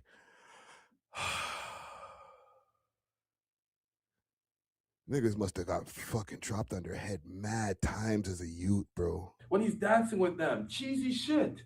Yeah. Man, I don't know, what's yeah. next? I don't know. He's never been in the A-League. Once you hit the A-League, you're cashing out, cocksucker. Anybody you see with that A badge, if they're on TikTok and they have that A badge, they're cashing out, bitch. More than what these guys are cashing out on their YouTube. Yep. No, I ain't lying to you. Yep. All right, I'm done talking. What's the next guy? I don't know. I've never showed him what I make off of YouTube, but and brother, you can't go. You're currently like on TikTok probation, bro. This goes back full circle to what I was saying in the beginning of the stream. You can't be talking shit on platforms you don't own. Do you got shares in TikTok where you can talk so crazy? Yo, fam, you don't even get paid off TikTok. Look how much money I get paid off TikTok. You know who else used to talk like that? Fresh and Fit. Them niggas used to be like, oh, you guys are bums. We're the biggest in the manosphere. We're running the YouTube space. We don't give a shit what Abba and Preach say. We're the biggest. Look at those guys. They barely get any views compared to us because we're teaching guys. Next thing you know, they got demonetized. Now, people don't give a fuck about what Fresh and Fit says. They care anytime Myron goes, whatchamacallit, he goes viral for saying some freaking racist shit. But like Fresh and Fit, as far as their relevancy, I'm not saying that they're not relevant anymore. They still go viral every once in a while. But fam, I think they literally individually just got monetization back. But as far as their channel itself, they were talking crazy until their channel got zapped. And then every YouTuber who got beef with them made a video and then made money off of them. Bro, I'm about to monetize this now. Like, bro, again, you do not own any of these platforms, bro. That shit can go from whatever amount of money or thousands of dollars to zero in less than a week, bro. Listen, man, keep the kids out of it. That's all I gotta say. Whatever. These guys are fucking weirdos, man. But you know what? I'll keep it real with you. Stick a pin. You say keep the kids out of it. Yeah. Sometimes the kids get involved. You know, you got 16-year-olds doing these wild things outside. But I won't even say that. But I'll say this. Say it. It's not even necessarily keep the kids out of it. Right? Yes. Because you say keep the family, keep the wife. Yeah, no. Thank you. Say that. 50 Cent got a post Tiny. And then King, his T.I.'s son, posts 50 Cent's dead mom. Like, you know, but like that's family, keep it woo. But it's like, because I could swear for the amount of hours of live streaming that Icy has done and the amount of dissections that he has brought up people's kids. He has made fun of the fact that people can't have kids. He's said all kind of shit that has been either anti-Semitic, racist, or freaking homophobic about people, about cutting off of their gens and different things like that. Like, you know, oh, you don't take care of your kid and all type. I've heard a lot of things come out of Icy Springer's mouth about people's kids.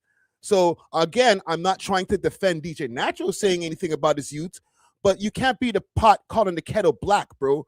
You are literally the keeper of low vibrations on the internet, and kids come up all the time on your stream. So don't play them type of games like, oh my God, clutch my pearls. Yes, he did mention your kids. But if we were to go and actually do probably not even 5 minutes of internet searching, there's going to be a video of you dissing somebody or dissing the fact that they're not with their youths or with their youths or calling one of their youths ugly or something like that, bro. So let's not even act like you're holier than thou. Let's please not do it, man. You know what I'm saying? it's like keep that type of predator PDF weird shit. Yeah. You could have posted and be like, yo, your dad's a bum or some shit. Yeah. But you gotta say some next shit, nigga. Yeah. You know, and keep the kids out of it. But God forbid you mention the kids, but why it gotta be some creepy shit? But look at he probably like little boys. You see the goalpost moving. You know, yeah, it's okay. He's basically telling you it's okay to mention kids because you're gonna find files of me doing the same. But you did it in a creepy way because the ways when I do it, it's not a creepy way. Like, nah, bro, you're both wrong. Okay? The reason I played this is so I can let you keep on talking because niggas don't even know how to strategically talk properly. So they keep on talking until they hang themselves. Okay, so yes, you didn't say that you talk about people's kids, but you kind of moved the goalpost because you know that you talk about people's kids regularly. Anyhow, I'm gonna get into other topics because I feel like I've spent too long on this. All right, Icy, you have bare content to react to. All right, I might watch TikTok later and see us in the in the background over there on the freaking Android or whatever doing your thing. Do your thing. This is what we're here for, okay? But just don't be disingenuous about it. Keep it real, my brother. Anywho, let us move on. What else do I got next over here? Oh, you know what? I'm glad I spent this long on this. All right, let me get some water quickly. Because niggas be getting mad at us because we've been saying Toronto rap is dead. And, people are like, oh, how could you say that? Because it's true. All right. I went through my list of stories. there's fuck all going on in Toronto rap. All right.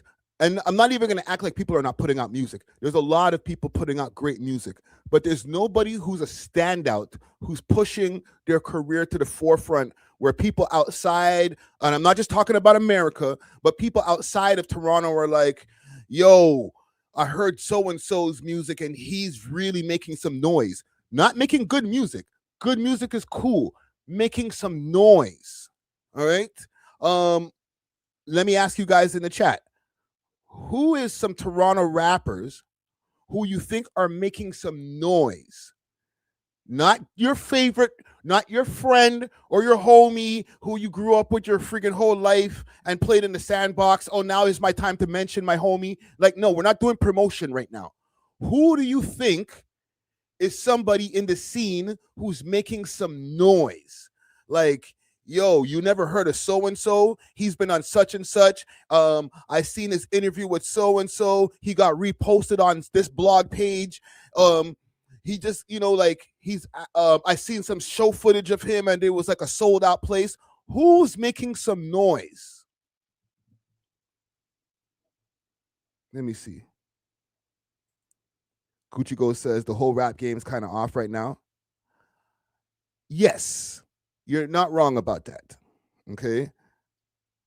Walkie Warlock Gaming says band plan, 100 band plan. Yes, salute to 100 band plan. He is definitely one of the people who I could actually say, especially with the link up with Casper TNG, they're making moves.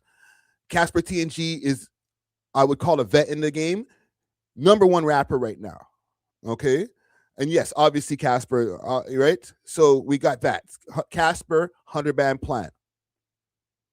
Did I mention, did I see anybody? Am I missing anybody?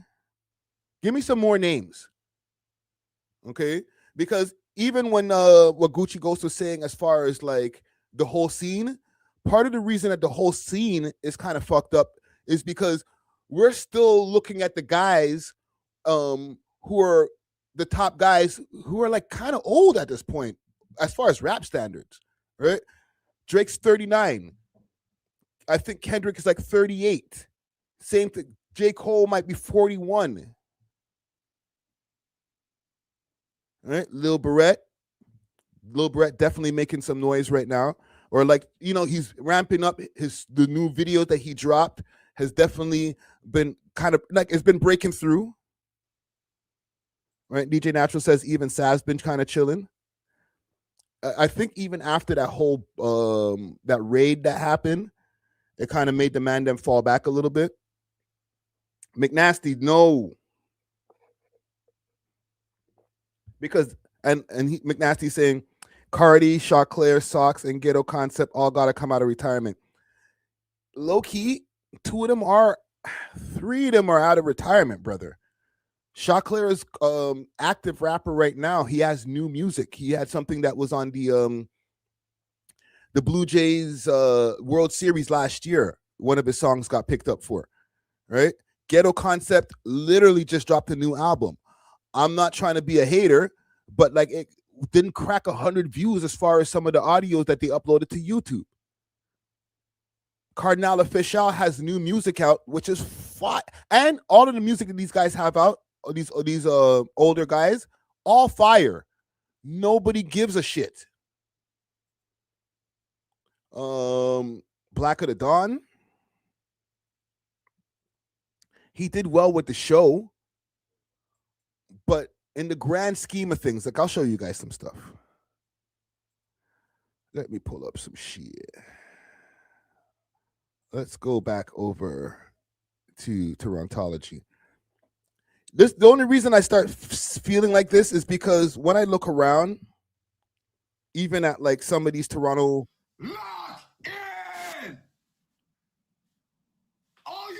like these Toronto blog pages and stuff like that, like Moolah First, salute to Moolah First. He's trying to make as much of a comeback as he can. It's just not really like hitting like it did. Like, and I'm not trying to diss. I'm just saying we're not getting the same energy, or the audience is not giving the same. They're not reciprocating the same as back in like 2019, right?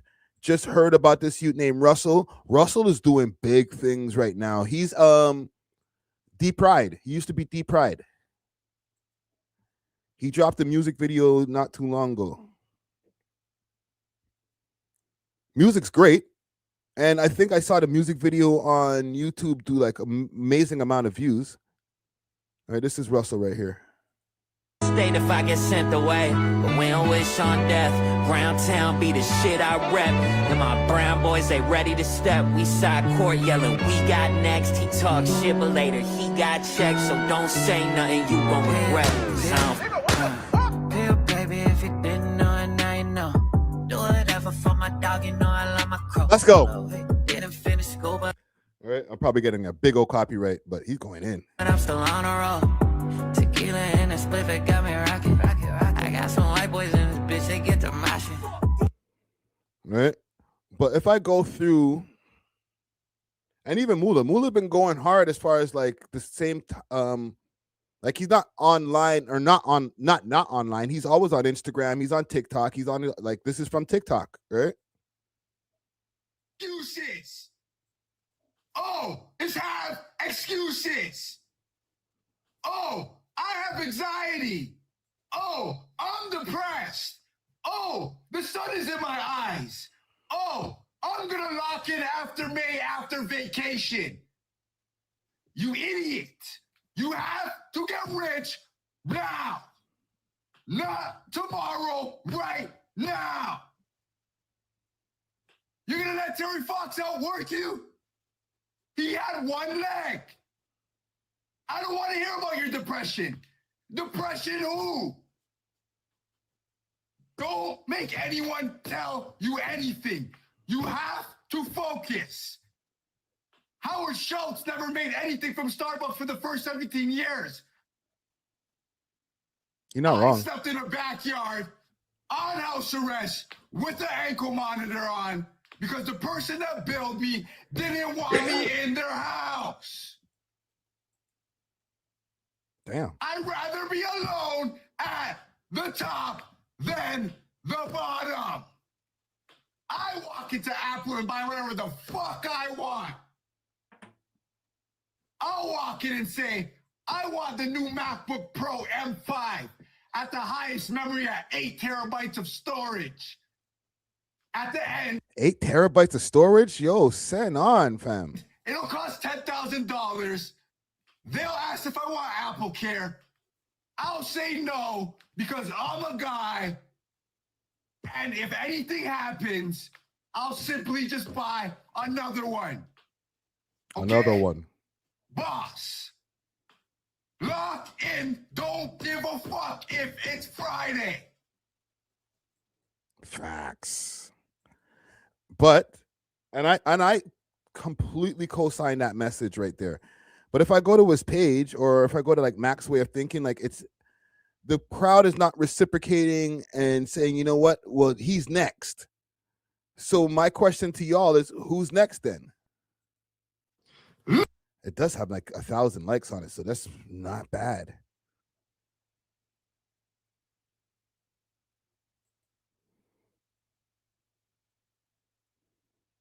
Looks like real engagement.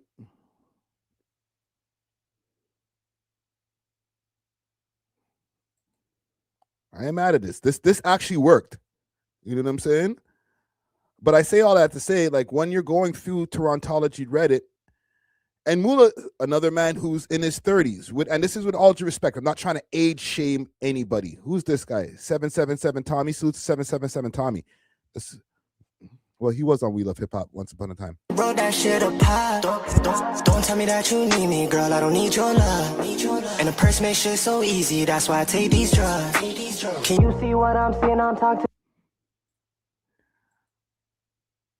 But for the most part, when I'm going through the page, there's not really a lot of rap, right? They're talking about K2 getting jumped in jail.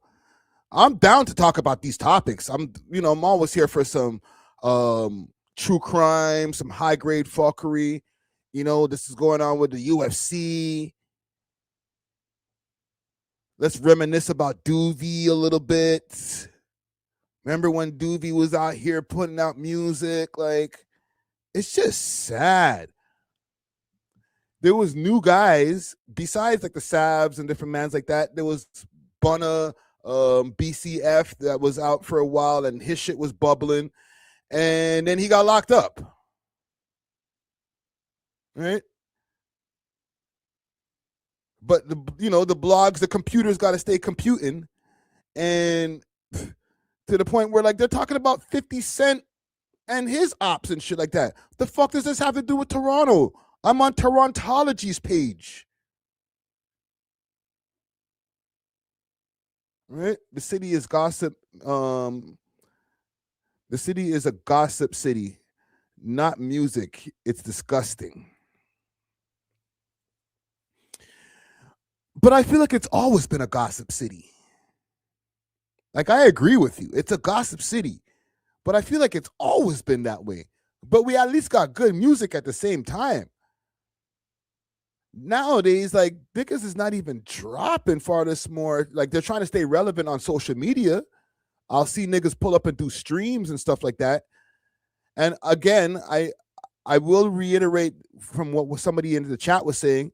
This is not, it's not only in Toronto, right? Okay, Lil Barrett has something posted on here. You know I'm putting that work. Who can it? Shoot like a cannon. We ain't taking no L's. We depend on the stack, yo. Get the win and we in and out. I can't forget about Waterman. Gotta strive and do it right. I attack like Hoylet. To the point where even when I go on some of these blog pages, they'll post more interview clips or just like street shit than music. Even people who are like somebody who will give them some views that might not have to pay for a post or even paid post. Those are not even as much on a high as somebody who offers paid post because niggas ain't even releasing music. I got a guy who's a rapper who tried to hit me up to do a post, and it wasn't even about his music. It wasn't even one of his music videos, I mean. It was a post about his music being trash.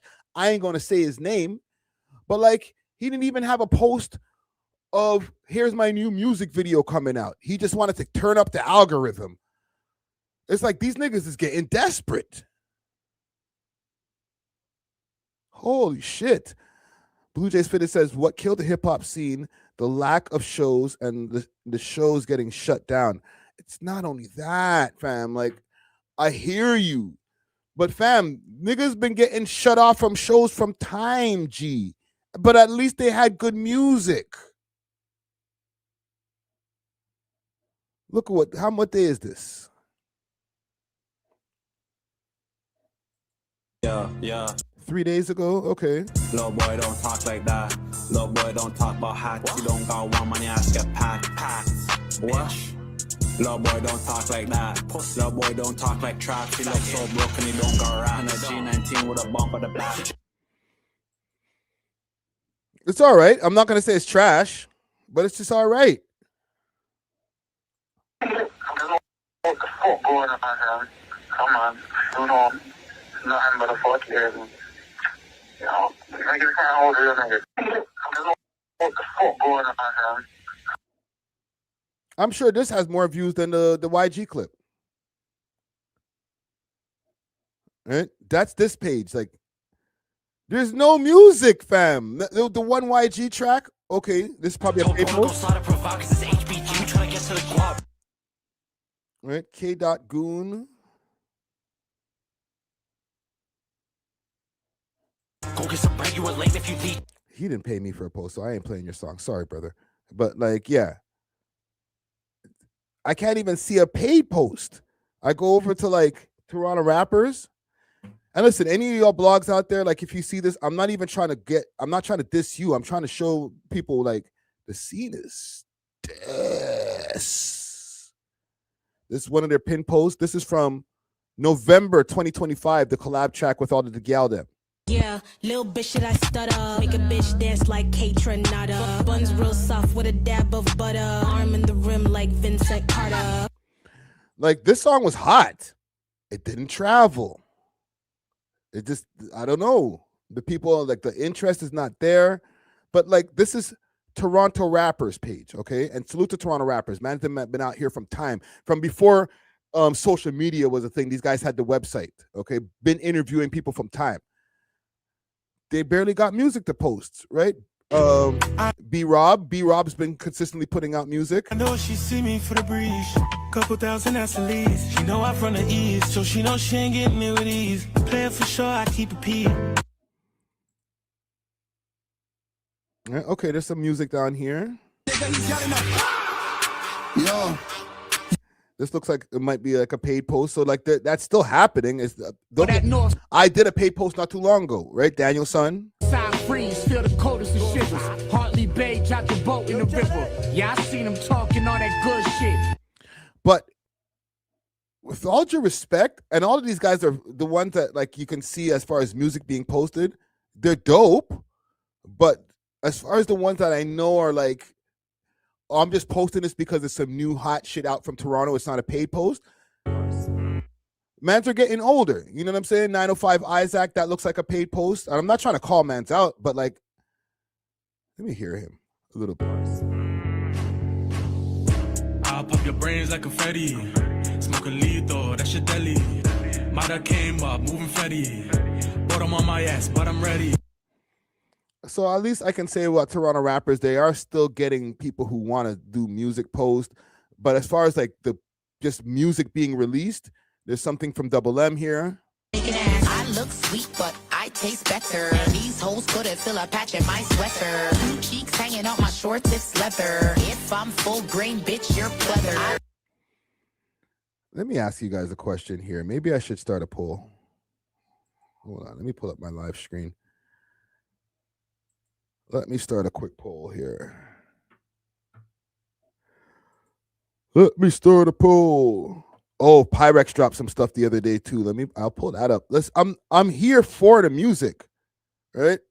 But who's making noise? Let me reiterate the question again, because I am finding some new music out here. Like I said, when I go on the Torontology page, these guys are not even getting into some fuckery for like to say, okay, well, at least these rappers, they're not dropping music, but they're keeping the algorithming. Niggas ain't even doing shit. Lucky 187 said play Friday in stereo. Big tune. Big tune. Hold on, I'm gonna 187 said play Friday in. You want me to go up into the old catalog, fam? Oh, ain't nobody trying to hear that shit. Let me ask you guys in a poll over here. Actually, I'll do a more positive question. Can the Toronto rap scene make a comeback? We'll do that. All right. Can the Toronto rap scene make a comeback? And let me continue my investigation here. Hold on, you're seeing me in multiple screens. We're going through a vortex moment. 1 second here. Lil 6, that's an old tune from 2019.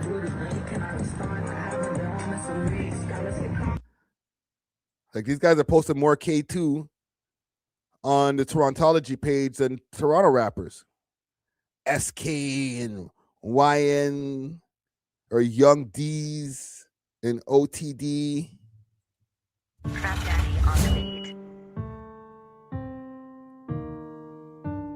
Hold on, we'll go to YouTube.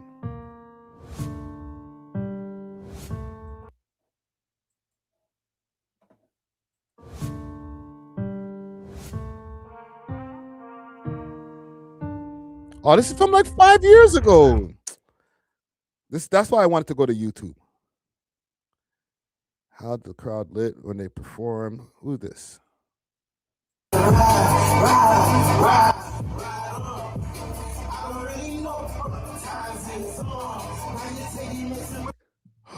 This is depressing, fam. I'm sorry, gang.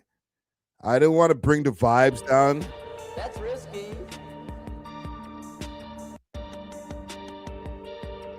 Give a fuck if I was an amputee.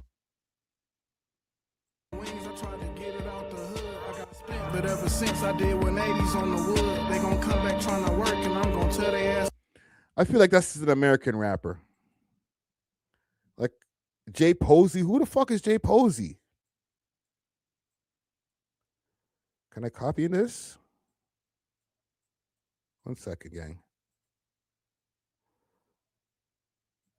Who the hell is Jay Posey? I don't feel like he's from here. Because, like, one Torontology has to start resorting to playing, like, American shit. That means we're in a bad place. Jay Posey, feeding on the ceiling visualizer.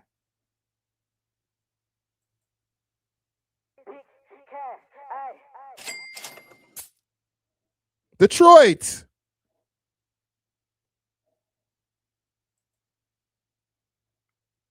I seen Detroit right away when that video played. Hold on, it's right here.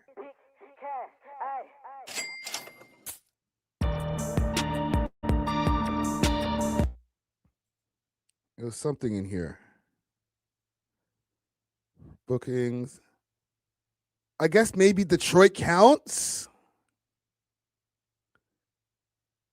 All right, can we maybe push Detroit like a little bit because it's close enough? I know there's a whole border in between, but like, bruh, I feel like we're just in a bad place right now, man.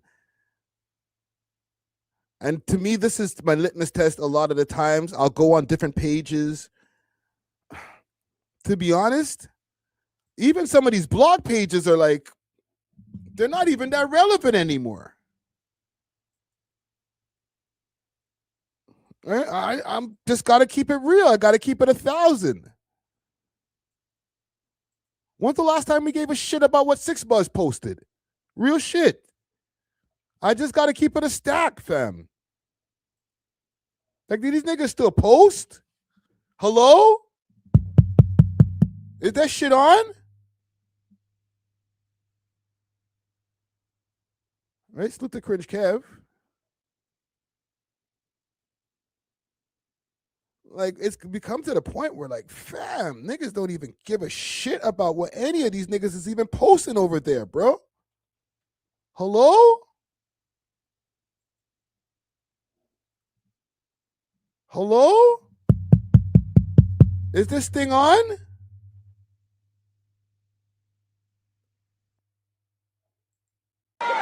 Hey, Tank. How you gonna act like that, bro?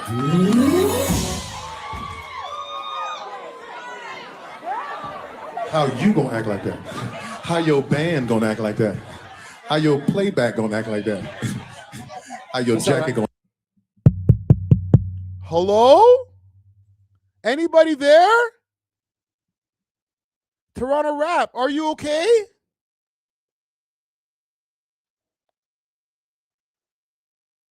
Yo, fam, I don't even feel like I'm on a Toronto Rap blog anymore, bro. And listen, with all due respect, 6. Right? Ain't that, you know what I mean? 416-666-666. What's going on over here? Hold on, what? Friday, you can save the Toronto scene. Drop a new mixtape like that Real Toronto DVD. A mixtape? Listen, actually, you're saying two different things there, SG. A mixtape is one thing, and a DVD is one thing. All right? Even if to drop a DVD, I need to find some relevant rappers that people want to go and see what's going on in their neighborhood, bro. It will literally have to put on a rapper like, yo, let's go to freaking SK number 25's neighborhood and see what's going on with him. Who's that? I don't know. I'll let you know right now. Like, you don't even got relevant enough rappers to give a shit about going to their neighborhood to make a whole DVD. You could do a one-off. Okay, yeah, go to Driftwood with the Man Damn, cool. All right, go downtown, but do a whole DVD or a whole, like, 2 hour of going hood to hood of relevant Toronto rappers? That's not happening. It's not enough. We might be able to get 3 segments in, 4 segments top. All right? Might as well start reviewing food. Yeah. Niggas may as well start doing mukbangs and shit.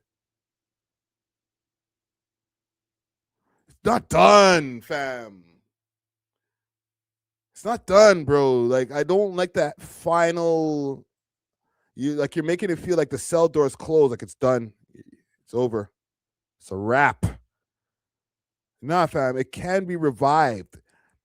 The problem is with this scene, as well as other scenes that are having this problem, like, nigga, what are we posting? Wagwan. What it makes you want in the morning. I feel like I should be playing funeral music. Holy shit. But no. We're on life support still. Okay? Here's the thing. The problem is with this scene, as well as other cities right now that are seeming like, I knew that was Big X the plug. I'm like, the nigga not, why is he here? Like, don't you guys have like a Houston page or some shit like that for this nigga? Like, come on, B. But the thing is, what happened with this scene and a multitude of other scenes is the replacements were whack. When the scenes back in the days, and I'm not even talking back in my day, I'm even talking like 10, 15 years ago tops.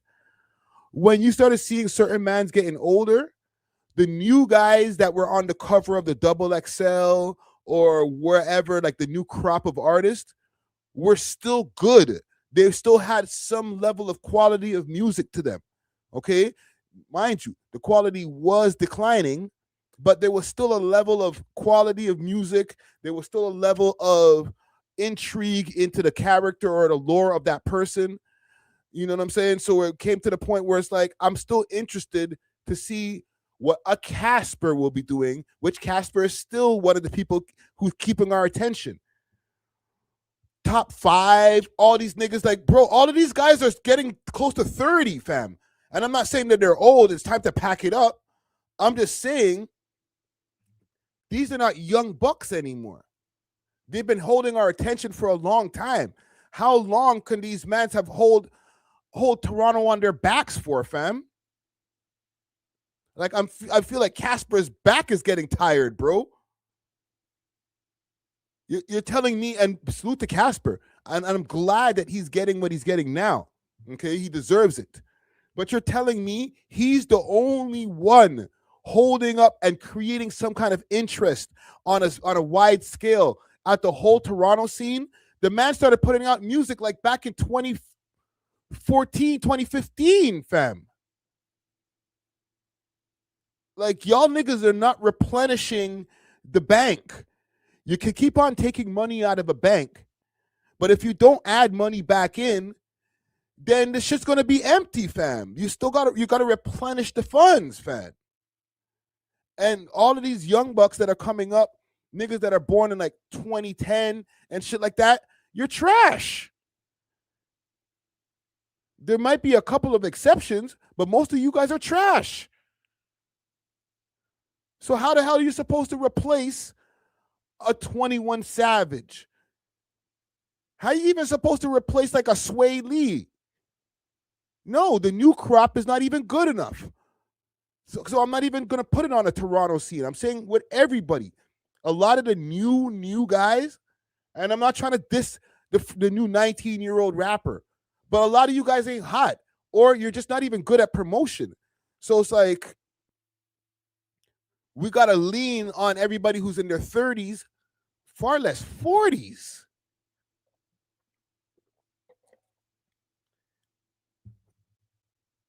This is my observation. Okay? The rap scene is dead because people didn't pick up the slack. With any gang, any type of thing that's a budding product or gang or any or community or whatever, when they take out the big dogs, there's always a bunch of people that are running to replace that spot. Okay, you take out somebody from the Sinaloa gang in Mexico, there's a friggin' dozen people that are, yo, let me take their spot. Let me be the number one right now. I'm the guy. I got the best drugs. I do the most killings. You know what I'm saying? But there's always like somebody to replace people who are on the top. Not rap. Not right now. And if we're talking about Toronto rap, definitely not Toronto rap. Okay? Whoever is at the top, you have nobody to lean on. because with the exceptions of like the Caspers and guys like that, who, like I said, have been having the whole seat on their back from time, G. But as far as these young bucks, it's like I can't even look and say, oh, there's a new 20-year-old rapper who's so dope that the future is bright. Let me know who they are, Canadian or American. Let me know. I'm asking right now. Who are they? Who's the next hope for that you can say, you know what, rap's in good hands. We'll be all right. Let me know.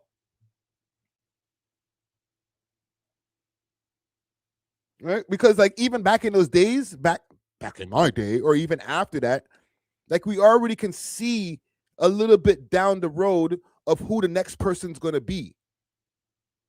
Mans are even putting on the next crop of artists. Like labels are like, yo, you know, I'm the next, you know, I'm the shit now, but look at my young boy, he's gonna go crazy in the next 2 years. And then they did.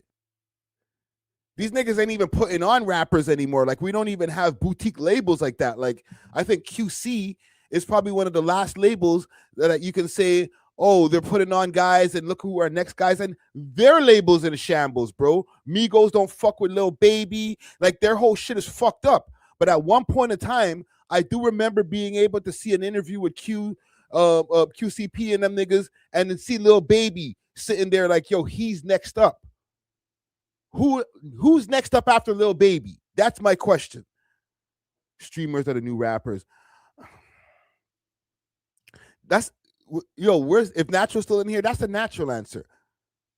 So we're just not going to get music anymore. Because if that's true, okay, Blue Jays Fitted, if that's the case, like let's say you're completely 1,000% right, it's going to be the streamers. It's going to be not Kai, but Rakai.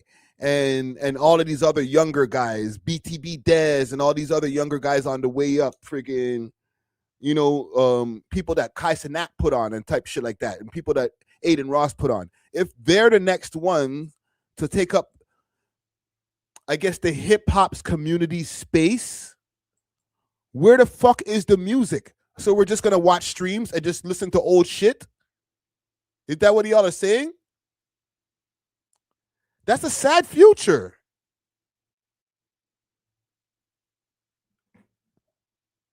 I don't know. I didn't mean to bring us down as far as like, oh man, I be trying to have some Toronto rap stories, yo, even like, yo, this is some new shit that this person is doing. And I'm like, bro, there ain't shit going on, bro. I did a live stream, and I'll end this segment here. I did a live stream maybe 2 weeks ago. And when I looked down the list of topics, there was one Toronto rap topic and like 5 true crime topics, all Toronto related, right? Toronto police corruption, this person, you know, the junkies are freaking taking over the library. This is happening here. This is happening here. You know, so there was like a bunch of like civic duties and true crime topics. Oh, let's react to this freaking murderer and Ray Tay. And that still turns up the algorithm. Don't worry. There's always some kind of alternative to Toronto rap because y'all niggas been so fixated on how much niggas kill each other in Toronto rap that I could just talk about somebody who killed somebody else and have no raps in there and people will still watch because people love true crime, right? We Love Crime podcast. That's might be the new name. We Love Crime. You know what I'm saying? Because the music scene is not giving us enough music to say we love the hip hop music part of it. We might love the culture and watch the fuckery, but we ain't listening to no music. We're listening to old shit.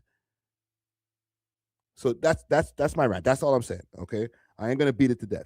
All right, I'm gonna end. I'm gonna stop depressing you guys. All right. Speaking of music or somebody's music, let's talk about Ebro for a quick second, okay? There might be some proof that Ebro has been accepting payola. Hold on. I don't want my sound effects because people are saying my sound effects were tripling up the other day. Let me do this. Right now, it shouldn't be tripling up when I did that right there. So I do have some evidence that might prove that Ebro could possibly be accepting payola. I don't believe it. All right, I'm gonna expose you guys to my links over here. Let's play the clip and see what Ebro's saying. So this is courtesy of Hot New Hip Hop. Ebro addresses J. Cole recent comments about people using the beef with Kendrick Lamar as an opportunity to tear down Drake. I was critical about Drake before the beef. If we were keeping it a bean, okay, whatever. I'll let him say it. Let me fix that. My bad. This fucking StreamYard, they make you have to put also sound every time you reshare. We'll start it from the top. It got me feeling like academics. Got me feeling like I'm academics, just sitting here on mute. My bad. He's talking about you. Let's call it. Let's keep it 1,000. All right. That's what I'm saying is you end up being some, and me too, I'm sure. But even you seem more like the captain of it. We should be good now. That someone could say that is what happened. Yeah. Because you've been critical about Drake before. Yeah. But what I'm saying, but I was critical about Drake before the beef. So That's if you're doing that, you ain't been watching my show. Oh, so you mean it's different because you're not someone who stayed quiet and was like, "Ooh, I got a reason." It's like, no, I've been critical about missteps you've had. Here's a giant misstep, and I'm critical again. Yeah, I would hope that he would see the difference. That like there are people who actually wanted Drake to do better in that and hope that it wouldn't. By the way, I like all these guys musically, artistically. Some I like more than others. I'm really loving what Cole's doing right now, but I don't give a goddamn. Like we respond to things on the fly, bro. Like it's happening right now. You did XYZ. Like, right. What are we supposed to do? Yeah, and Drake's criticism came out of how he was acting each time. And if we're keeping it a bean, the only person that supported my show and me is Kendrick Lamar. Talk about it. So, like, if we talk about how we pay our bills, y'all ain't been up here supporting me. None of y'all. Kendrick has. I don't think anyone was talking about that specifically. But I'm just saying, like, why would I care how they feel about how I feel? I'm commenting on what you're doing. Why I don't give a damn. Right. Well, what's the obligation of? I have no obligation. I know, and people act as if it's like, yeah, but it's not critical journalism, then, bro. It's not. It's my feeling. I know. It's absolutely not. That was always. So I guess I gotta ask you guys. I'll start a poll. We can do that. Is Ebro? Does that mean that he's accepting payola? I feel like this might be a super rhetorical question though, because even from just listening to that again, and I've heard this piece like a few times now, right? It just sounds like he's more interested in his own interest. It doesn't necessarily mean that TDE is putting a bag in his pocket or PG Lang. Let me ask you guys: is Ebro accepting payola?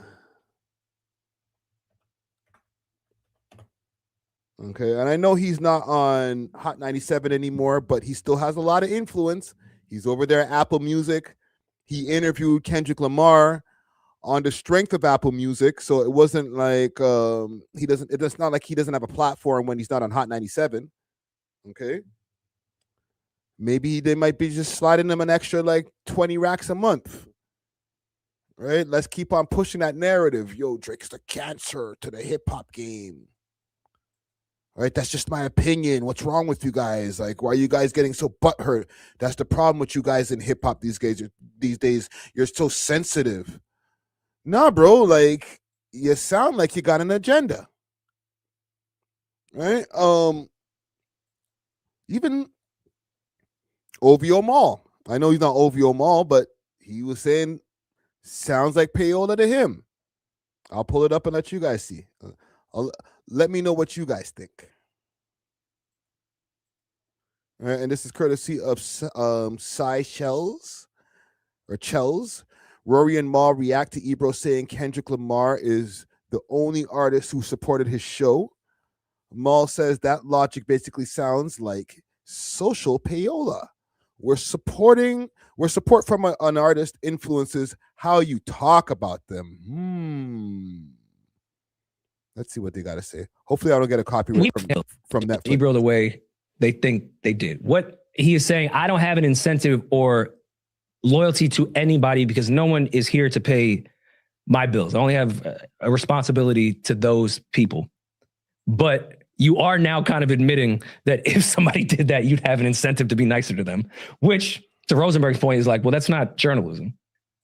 You can't now, if someone fucks with you and comes up here, now you do not criticize them whatsoever. You have to be somewhat objective. Even if you're not a journalist, we should still be somewhat objective. Yeah, we laughing, but him saying that Kendrick is the only one that has supported him, that's kind of payola as well.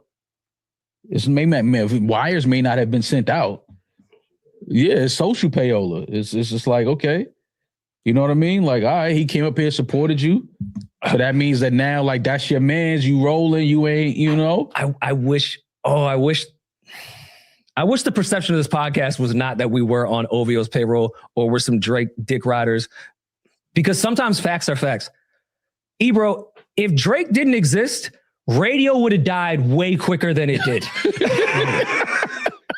Yes, Drake has supported you in ways you have no fucking idea.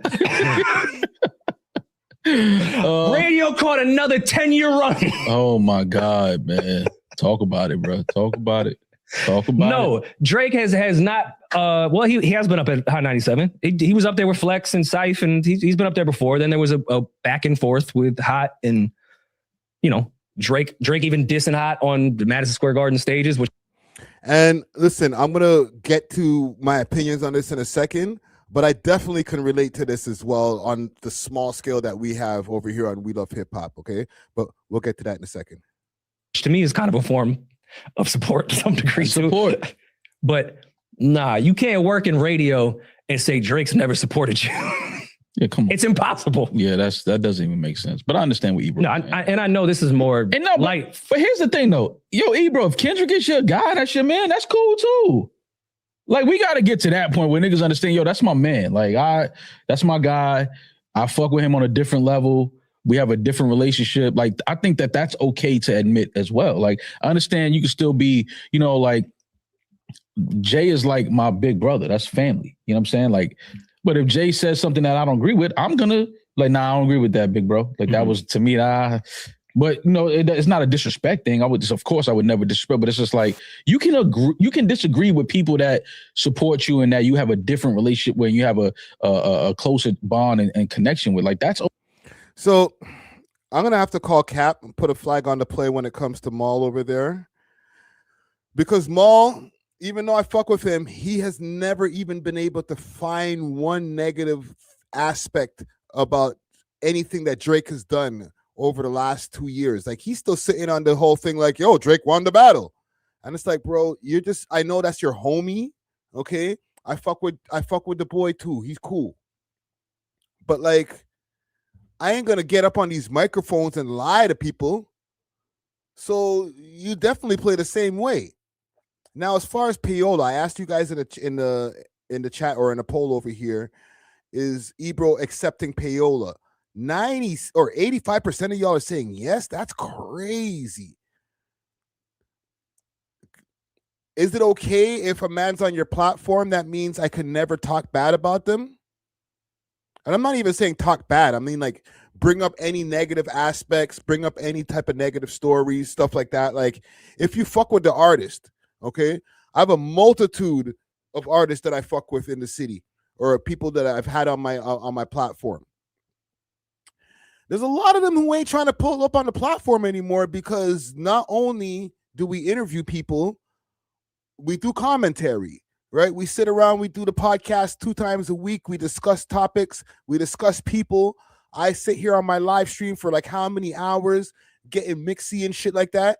And a lot of these niggas is like, I'm never pulling up to your show ever again. Now, if I was to be like, oh, well, this person's been on my show, they've supported us. Now, if they get into a news story, let me just act like it didn't happen. Like, I don't know. That doesn't really sound like a real media company to me. That sounds like a friendship company to me. It sounds like we're doing favors company. And I know we're in the industry where that still happens. That's a thing. People do a lot of favors for each other. But it just doesn't sit right with me when you're going to just be disingenuous because you've had this person on your show.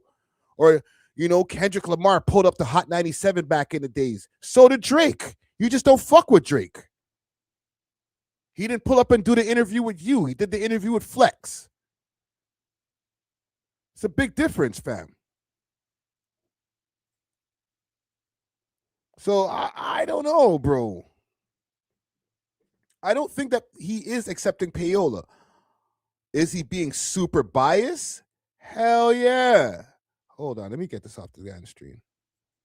He's being crazy biased. But I don't think he's accepting payola, to be honest. Is it okay to be biased? Let me ask you guys before we get off of this. You have Maul and Ak. Even academics, I'll give Ak a pass, because there's a lot of times where I've heard him say stuff where I'm like, yo, Drake might low-key get pissed off by that opinion right there, bro. Like, that's not an anti-Drake opinion, but it doesn't really fit with the narrative. There was a time when Drake told him the whole shit about Blake Griffin Jr. or whatever the freaking name is, Chris Blake Griffin, whatever the kid's name was, the fashion designer guy. And then it came out to be a lie. And then academics got on his stream. He didn't black out, but he was like, yo, the boy's lying. I was like, damn.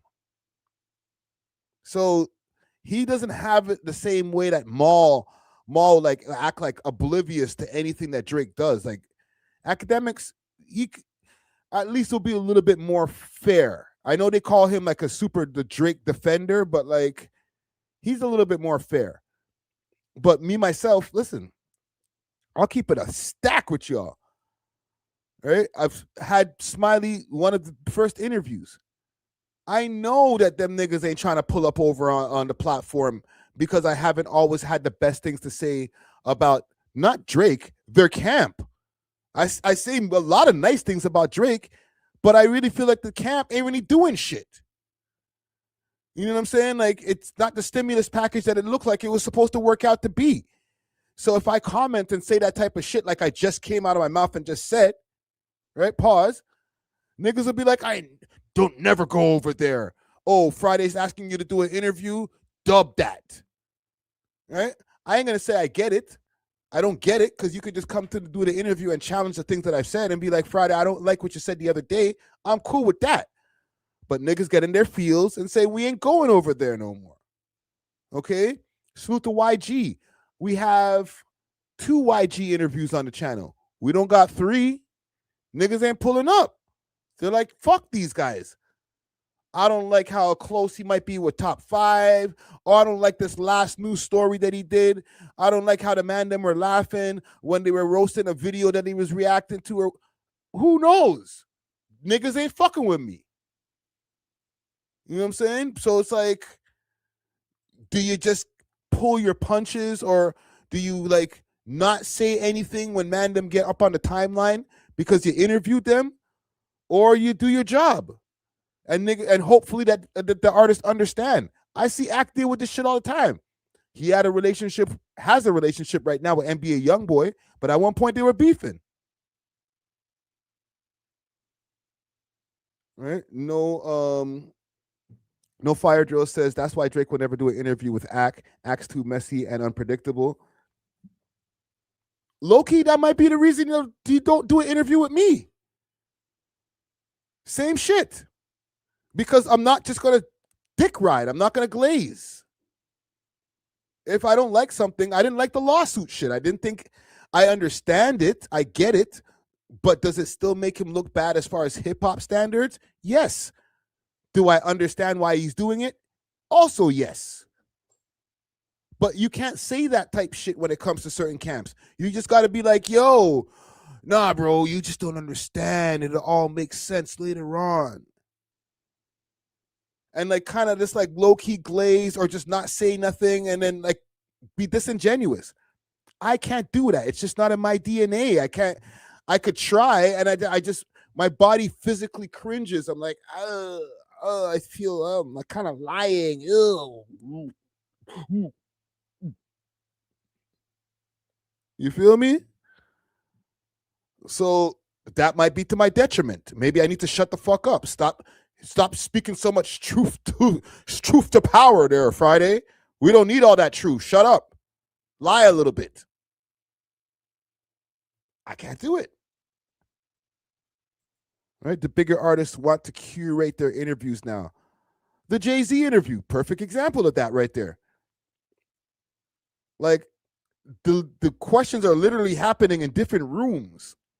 Like, as if you guys didn't set this up like a freaking, like a television show. Like, niggas didn't sit there and just ask the questions and have a nice flowing conversation. You guys were like, okay, ask that question again. Make sure to like give me a better projection next time you ask that question. Like, it's all staged. That shit is whack. I hate that shit. I'm not saying the Jay-Z interviews trash, but I don't like stage shit. Right? Friday doesn't want to be in Nadeska. Salute to Nadeska, but I'm sure there was a bunch of questions that she was sent. Don't ask about this. Don't say this. Don't say Drake. Don't say Kendrick in this way. Like, nigga, you guys are all fake as fuck. Like, I always knew rappers are fake, but like, you guys are really making it like you're pushing the line, bro. Like, holy. No wonder nobody cares about this genre no more.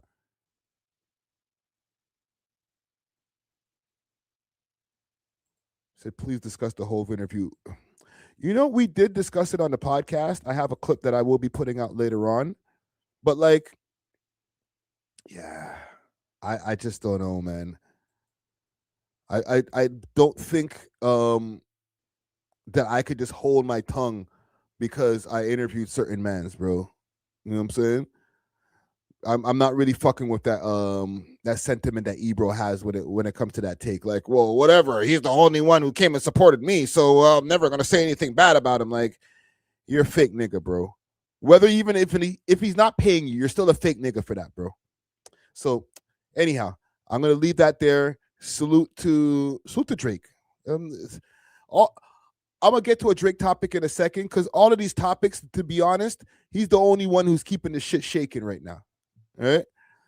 One thing I did want to address, I guess roundabout way about this whole Drake stuff, is J. Cole finally got on another interview on his interview campaign, and he says that he never spoke to Schoolboy Q about Kendrick Lamar and the battle and stuff like that. Okay, I'll play an interview clip. Just remember that. Right. Just to give you guys a little bit of reference, let me just pull this up over here on the screen so you guys can see what I'm talking about. The game is so rigged right now. It's always been rigged, but it's more rigged than ever. J. Cole addresses the rumors that and lies that Schoolboy Q told him that Kendrick Lamar was about to diss Drake. That Drake was supposed to perform at Dreamville Fest, and that K-Dot was supposed to be a feature on First Person Shooter. And there's also the conspiracies or the theories that, like, you know, people gave you the heads. I don't know how true it is, but like, it's not true. It's a straight lies. Like, I wish we could do a whole season of 7 p.m. in Brooklyn and just go debunk every lie. I'm so glad you said that. There was the rumor that Drake was supposed to be at Dreamville Fest. That actually is true. He was supposed to be at Dreamville Fest. Like, that was planned. He was coming. He didn't come. Okay. Thank God he didn't come. No disrespect to Drake. I love Drake, but like, had he come, I would have felt more pressure to be on stage representing that energy. Yeah. Way before Kendrick's song dropped, he was supposed to come. I was trying to get Kendrick to come too. Like, that was my plan for Dreamville Fest that year. Mind you, I never got a chance to like. It's crazy because, like, you know, around the time I was going to hit Kendrick, like, yo, you want to come through and make this moment? Boom, boom. I told Drake. Drake knew that it was something I wanted to happen. When we was on tour, I'm like, yo, it'd be crazy if both of y'all came out at Dreamville Fest, boom, boom. It's silly now to say, you know what I mean? It's like, nah, nigga. There were other plans in the works. But so, because y'all all supposed to be on First Person Shooter together, right? No, was not that we were all supposed to. No. So it's, I hate that with so many lies, you're actually saying, I gotta ask. With so many lies, you're actually saying things that are like half truths. Okay. You know what I mean? Like, Drake's supposed to be coming to Dreamville Fest. Yes, half truth. Okay. He was always going to be coming to Dreamville Fest. From when we was on tour together. Right. He had always like agreed to do that. Yeah. It was only this situation that made him like, and he actually told me, he was like, and I appreciate him for doing this. He's like, yo, bro, it was after he didn't show up, but he was like, yo, bro, I didn't want to put you in a situation. Cause he could tell when me and him talked, he could tell my heart wasn't maybe equivalent to his. So he was like, yo, I didn't want to come down there and put you in a situation on that stage and say some shit that you would have to stand behind. You know what I mean? Ultimately, that's why he told me he ain't show up. So, and I'm like, thank you. Thank God that you didn't, because it left the space for me to receive what I was supposed to do. You know what I mean? But that's one thing you said that was like a half truth. You just said another half truth, which was, what was the other half? This was all being on first person shooter together. Oh, so I'm not gonna say we were all supposed to be.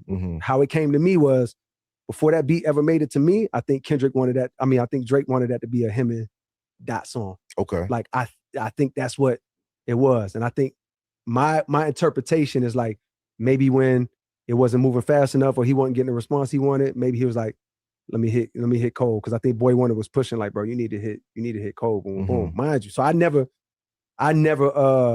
looked at that song like it was gonna be all of us. I thought it was me and Drake, and I just had the beat.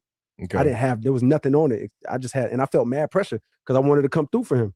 You know what I mean? I felt like he showed up at Dreamville Fest the year before that. You know what I mean? I wanted to come through for him. I had to write that verse several times. You know what I mean? So that's a half truth kind of. But there's no part of us making that song where it's like, yo, Kendrick was supposed to be on here. Nah, I just got a beat for Drake. I want to come through for him on his album. The clock was running, you know what I mean, and winding down. Boom, and I came through. But you said something in the beginning. Damn, I want to remember. There was somebody. I think No, you said something about me saying. You said something about me.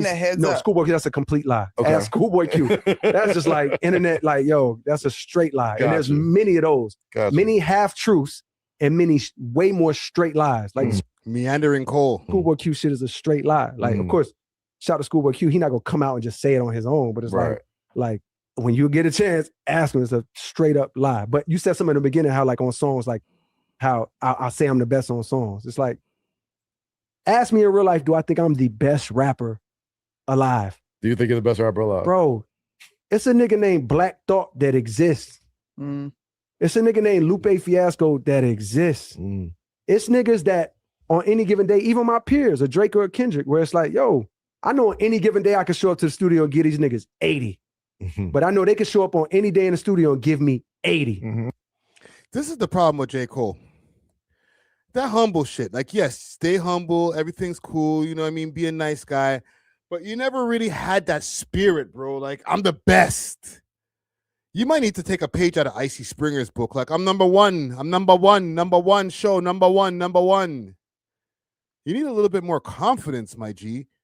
It's like, I'm good, but like, he's good too. That exists. It's niggas that on any given day, even my peers, a Drake or a Kendrick, where it's like, yo, I know on any given day I can show up to the studio and give these niggas 80. But I know they can show up on any day in the studio and give me 80. And I might only have 30. Like, so if I'm taking on a rap persona, like when I'm rapping, of course, that's what I like to, that's how I like to rap. And guess what? Sometimes I hit the mark and I say shit and I spit a verse that really might have you believe in that shit. But if you ask me in real life, do I walk around like I'm the best rapper alive? No, nigga. Like I'm the best ever? No. But when I put on that motherfucking cape, like that's how I try to attack shit. And have there been things and moments and verses where I'm writing this shit and I'm like, I know niggas not fucking with this. Absolutely. I don't know how I feel about that. Like, my first instinct is like he's keeping it too real. Like, you might need to like pull it back a bit, fam. Like, but then I see somebody saying here, he's phony, fake humble. You can't talk crazy on tracks and then act like it's like this in an interview or in interviews.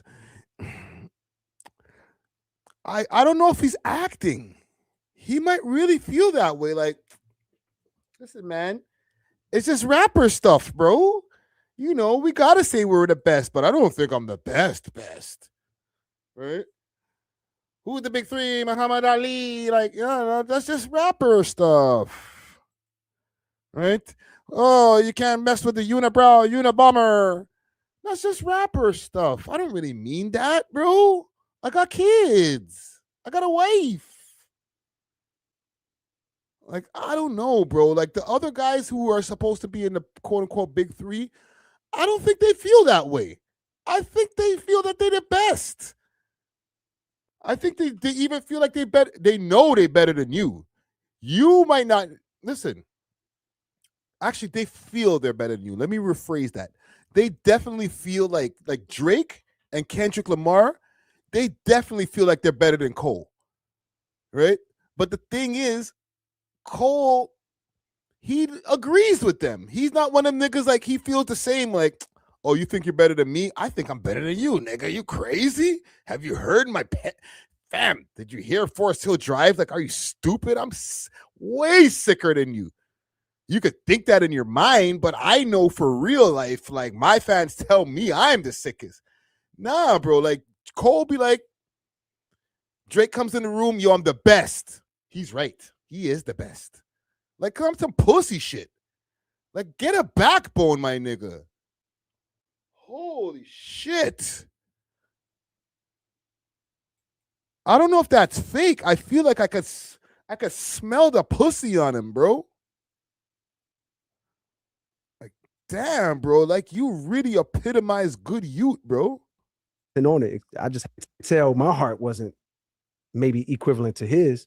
So he was like, yo, I didn't want to come down there and put you in a situation on that stage and say some shit that you would have to stand behind. You know what I mean? Ultimately, that's why he told me he ain't show up.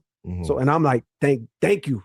Thank God that you didn't, because it left the space for me to receive what I was supposed to do. You know what I mean? Maybe I'm problematic, bro. You know what I'm saying? Like Drake wasn't ready to pull up, or Drake saved him some the problems of him pulling up ready for war. He would have probably freaking put his arm over his shoulder like, yo, it's me and you against the world, bro. Light skins versus everybody. And he's like, that's not the kind of competition I'm trying to get into, bro. I'm not even as good as you guys. You guys are way better rappers than I am. I'm going to leave the battling for you guys, because you guys are the big two. I only say I'm a rapper on TV. I only say I'm the best on TV. But when I go home, me and my wife, we hug and just say, like, you know what? I'm glad that you don't think you're the best. Right? This is the proof. Like, I don't want to sound like a chauvinistic nigga, but you know wifey wear the pants in the crib, bro. Holy. This guy J. Cole just drinks bare soy milk, fam. I don't know what to tell you about your guy, bro. And I'm talking to you guys in the audience. I don't know what to tell you all about your guy. J. Cole is just not doing it for me, fam. I can't even continue with this interview anymore, bro. Mind you, we went through the whole clip, but it's nasty work, bro. But I will say, this whole thing with Drake and he's a cancer, and the whole K-Barbs and all of them, they're like, yo, Drake is the real problem with hip-hop. Let the party die. All this stupid shit. Like, y'all niggas is dumb. I'm going to call you all out now, bro. You guys need Drake, fam. Even the ones who hate this guy, bro. The amount of channels that were able to come up off of their freaking common hate for Drake is insane. Okay? If this nigga if he didn't exist, a lot of you guys wouldn't even be known of right now. There's a lot of people who wouldn't be linking up even in the content space if it wasn't for Drake, quote unquote, losing that rap battle that he deserved to lose because we need to get him out the culture. And then what? Then what you gonna do? Because in my opinion, Drake literally keeps the lights on and creates an ecosystem on the internet for a lot of you guys to be able to like revolve around. And when he ain't doing shit, your views are in the ground. Niggas ain't doing shit. You're like, hey, so let's get into a rap bracket about such and such. Like, especially like the hip hop purist, and all those type of channels that are like, yo, we'll never talk about drama. We only keep it real hip hop. It's like, okay, so then if Drake ain't doing shit, then what the fuck are people watching y'all for? Because they don't care about the real hip hop shit. They're like, what Drake doing next? Okay, y'all need Drake. Salute to Glasses Malone, salute to all them mans. Like the only time mans really get bubbling in the algorithm is off the strength of Drake. He was beefing with Aiden Ross the other day. the one that they associate with Drake because he was shitting on Doechii. All that is a offspring of the Drake Kendrick battle. Oh, Aiden Ross doesn't like Doechii because she's associated with TDE, and Drake and Kendrick had a beef. If y'all got what you really, really wanted, and you're like, you got Drake out the paint, he ain't dropping no music anymore, the party finally died, you guys would die too socially. Okay, I'm just keeping it real. I'm not trying to get at anybody or anything. I'm just letting y'all know, like, you really need this nigga, bro. I'm not even saying we all need him, because to be honest, if I clip this Drake segment that I'm talking about right now, it's hit or miss for me. Niggas would rather hear about a Toronto rapper who gets like 50,000 views more than they care about freaking hearing about Drake on my channel. But I can't say the rest for the rest of y'all niggas. A lot of y'all niggas, if Drake's not on your thumbnail in some kind of a hating ass way, you ain't getting no AdSense for the month. I'm gonna play y'all something. Vulture. This, you've been talking about this. I knew you would be. And this is courtesy of the Stop, aka Danny. But he did a panel. Okay, and I'll pull this up on the screen. Right, bars. Right, big salute to Drizzy on that bar. The part I love the most is they need me more than they hate me. Facts. That bar's aging like fine wine. One second, I'm gonna play a little bit of this. Be ready. I knew. Ready. This All right. is the one for you. Come on. Drake is literally not like us. He is not for the culture because all he does is pull from the culture. You can see so many different songs where he's literally jacked the lyrics, revamped his own way, and said, you know what, this is me. You're paying homage? No, you're not paying homage. You're trying to get curry favor like with the people, the people that are actually of this culture. Like, I don't understand how it is you try to stake a claim for him, and he's literally jacked all of his style. Like 21 Savage, you literally admitted that whole album I he didn't did say with that. him. He said that. I don't know. It's also not true, but go ahead. Listen, all I can say is if he has to stand next to somebody to feel like he's actually. And just to give you guys the premise, you can obviously read it on the screen yourself. One Drake fan versus 5 Drake haters / Kendrick fans. It got heated, right? He is not a culture vulture of the culture, and he can't do it definitively on his own. I'm sorry. Like, I can't give it to him. He is a culture vulture without a doubt. What's a culture vulture to you?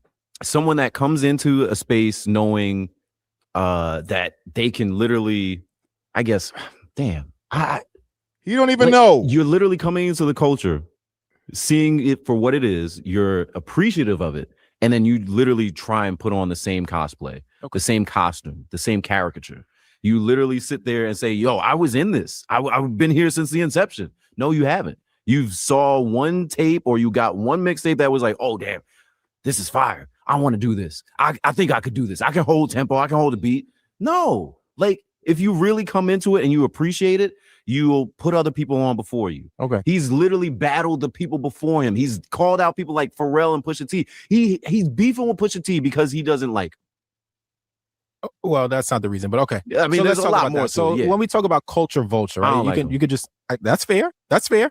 We talk about vultures. Vultures take and they leave nothing, right? Literally, the animal itself looks for dead carcasses or looks for things that they can feed from and leaves nothing behind and contributes nothing. They just take. That is the exact opposite of what Drake does. And the first part I want to attack where you keep saying he's not like us and he's not from the culture. We have to stop that. Again, number one, I'm not in the business of trying to attack people's blackness or attack where people come from. But we have to start with this. His father is a Black American. Okay. He spent time with his father. When his father was incarcerated, he was rapping over the jail phone to his father's cellmate. These are things that have happened. These are factual events. You say, oh, you might have listened to a tape. Not only did you listen to the tape, we can go back and watch the footage of him as a child with his cousins in Memphis, Tennessee. You can go back and watch the footage of him rapping Lauryn Hill and a bunch of other things. He was on Degrassi. Okay, what is that? He was on everything. See, this is the problem. And like I feel like I've had this argument with people before that this guy thought that he could derail And let me give homie his proper credit. Okay, it might be in the comments over here. You don't have homie's name? I forgot his name, bro. What's the dirt put me onto him the other day too? I want to bring him on the network, but I don't remember his name. All right, if you guys know his name, the dude who's the Drake fan, let me know in the chat. But like, y'all thought you could derail him by saying, "Oh, well, he went to Degrassi, or he was on the Degrassi show." Like, so what, nigga? Thing. No. Go back to the footage with him at his house with his mama, but and he's sitting there like, "Hey, can you make me a sandwich, mommy?" That was funny, but we got to keep it. Jay Roebuck, yes. Salute to Jay Roebuck. True here, because you were on a TV show that means we have to question your blackness and your heritage. I never bring it back to the blackness, but you keep saying bring not it back to but is you the saying music. not like I us. bring it back to the music. So okay, so now let's get to the music. First, I had to knock that out. He is from the culture. This is his lineage. This is his birthright. Okay, now we can get to the other stuff. Let's talk about the music. We're talking about where he takes from people. Again, I will continue to say this like I did in my first claim. A vulture is someone who takes and leaves nothing. Any culture or any style that you've seen him use, he has given back to. When we talk about when he does things with West Indian artists and Caribbean artists, we could talk about Popcorn. We could talk about Vibes Cartel. He put Popcorn on one of his biggest tours. Popcorn was signed to OVO. When Vibes Cartel came home, he put Popcorn on the stage in Toronto for the first time. He was there at Popcorn show at the Barclays Center. When you take it to the UK scene, he put on other UK artists and helped highlight the UK scene. You tried to just say other artists do the accent thing. Cooked. You only name Tory Lanez. How many rappers go back and really not just do, maybe they might do one accent when they work with an artist from another country, because you know when rappers try to go pop, they have their one little pop record and they try to imitate it to appease to that different audience. How many different rappers have tried to not just do one accent, not just two accents? Drake has done multiple accents, about 5. Look at this guy in the back. He's like, look, he did like 10 of them, bro. Get him out of the culture, please.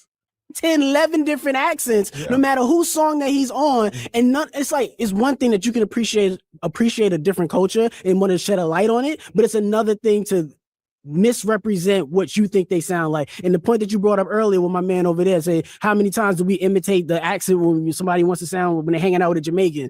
It's like, yeah, it's done in jest. Like, that's how it's taken. So it's like, even though I may not share that culture that Drake is imitating, but to my ears, like, yo, why is he sounding like that? That is so odd. And then another thing, when it comes to Drake, I'm a Drake fan. I don't want to sound like a hater. What I'm saying is, you are a hater. I'm really trying not to sound like a hater. I'm taking your Drake fan chain. You got to give it back. Drake cannot be pinned as you're saying he's stealing from the culture. Drake is not a rap artist. Drake is not a pure rap artist. Drake is a pop artist who uses and weaponizes hip hop for his image to appeal to black people, while still barely spicing in little moments to say, hey guys, remember I'm black, and still throw a bar here and there. Like with one of them 5 p.m. timestamp records, he threw a black people getting killed in the streets. He does that every once in every. Yo, you see homie in the back? He's like, yeah, he's throwing up buckets. He's cooking. He's heating up. Like, no, bro. Listen, I'm gonna let Jay respond in a second. That whole Drake is not a rapper argument. He's a pop star. He's an R&B singer. Is the most disingenuous, craziest lie I've ever heard in my life, fam. And this is not coming from, oh, well, you're just a Toronto man, Drake Glazer, Ray Tay. No, bro. Okay. What Drake eat don't make me shit, nigga. But I do know back in 2000 and like, I don't know, 2004 tops, I did see this nigga on road rapping the songs that were playing on Project Bounce, or friggin' when he first even started getting play on Flow. There wasn't no R&B songs, fam. When he was going at Aristo and taking Aristo's head off, salute to Aristo, he wasn't sing rapping, bro. Sing rapping didn't even exist yet like that, bro. The nigga was rapping. When the man dropped Replacement Girl, he had the whole next freaking man on the hook to do the singing hook for him. If he was an R&B singer, pop star, then why all his early catalog he just a rapping, sounding like freaking little brother ass nigga? Tell me why. Did he decide to become a pop singer all of a sudden because he got famous? No, he's a motherfucking rapper who is able to sing a little bit. Okay, with all due respect, like Drake can sing good, but he ain't no friggin' Tank or one of them niggas. He just sings all right. He sings enough to be able to be able to carry a tune where like the whole world could love the shit. So imagine that. There's niggas who could sing circles around Drake and don't make songs as big as that nigga. Right? I do remember he did have a track with Lil Brother back in the day. Right? Salute to those guys. But like when Drake was introduced to the world, it wasn't like, look at this pop star, he's about to blow. Like by the time he got to Young Money, he was singing. Okay? But when they discovered him, this nigga was rapping. He actually had to, I think the first time he really started getting some, if correct me if I'm wrong, it might have been on So Far Gone. Is there any singing songs like that on Comeback Season? Is there singing songs on that? Am I missing something?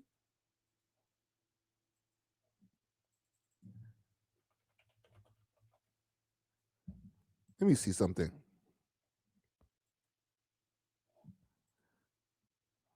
Track list.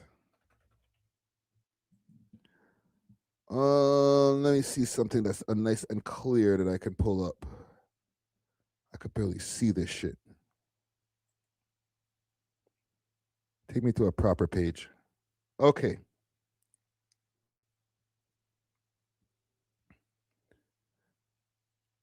So let's see here. The presentation. He had Adrena Mills on a tune, okay. Trey Songz on Gilia. The Last Hope was a big tune. Holy, I love that tune. But again, Adrena Mills on the hook, right? He needed a singer to be able to express how he felt on the hook, right? Trey Songz on Underdog. Robin Thicke, or I guess it's a freestyle. He had a lot of Trey Songz on this shit. Where is the singing?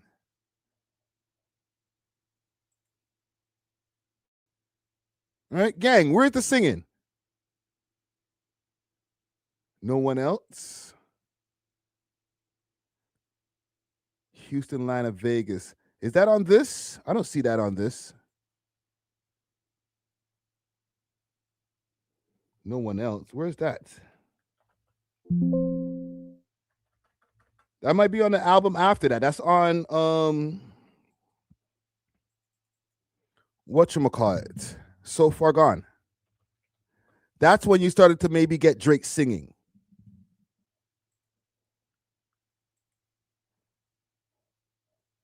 Hold on. Let me find a better one here.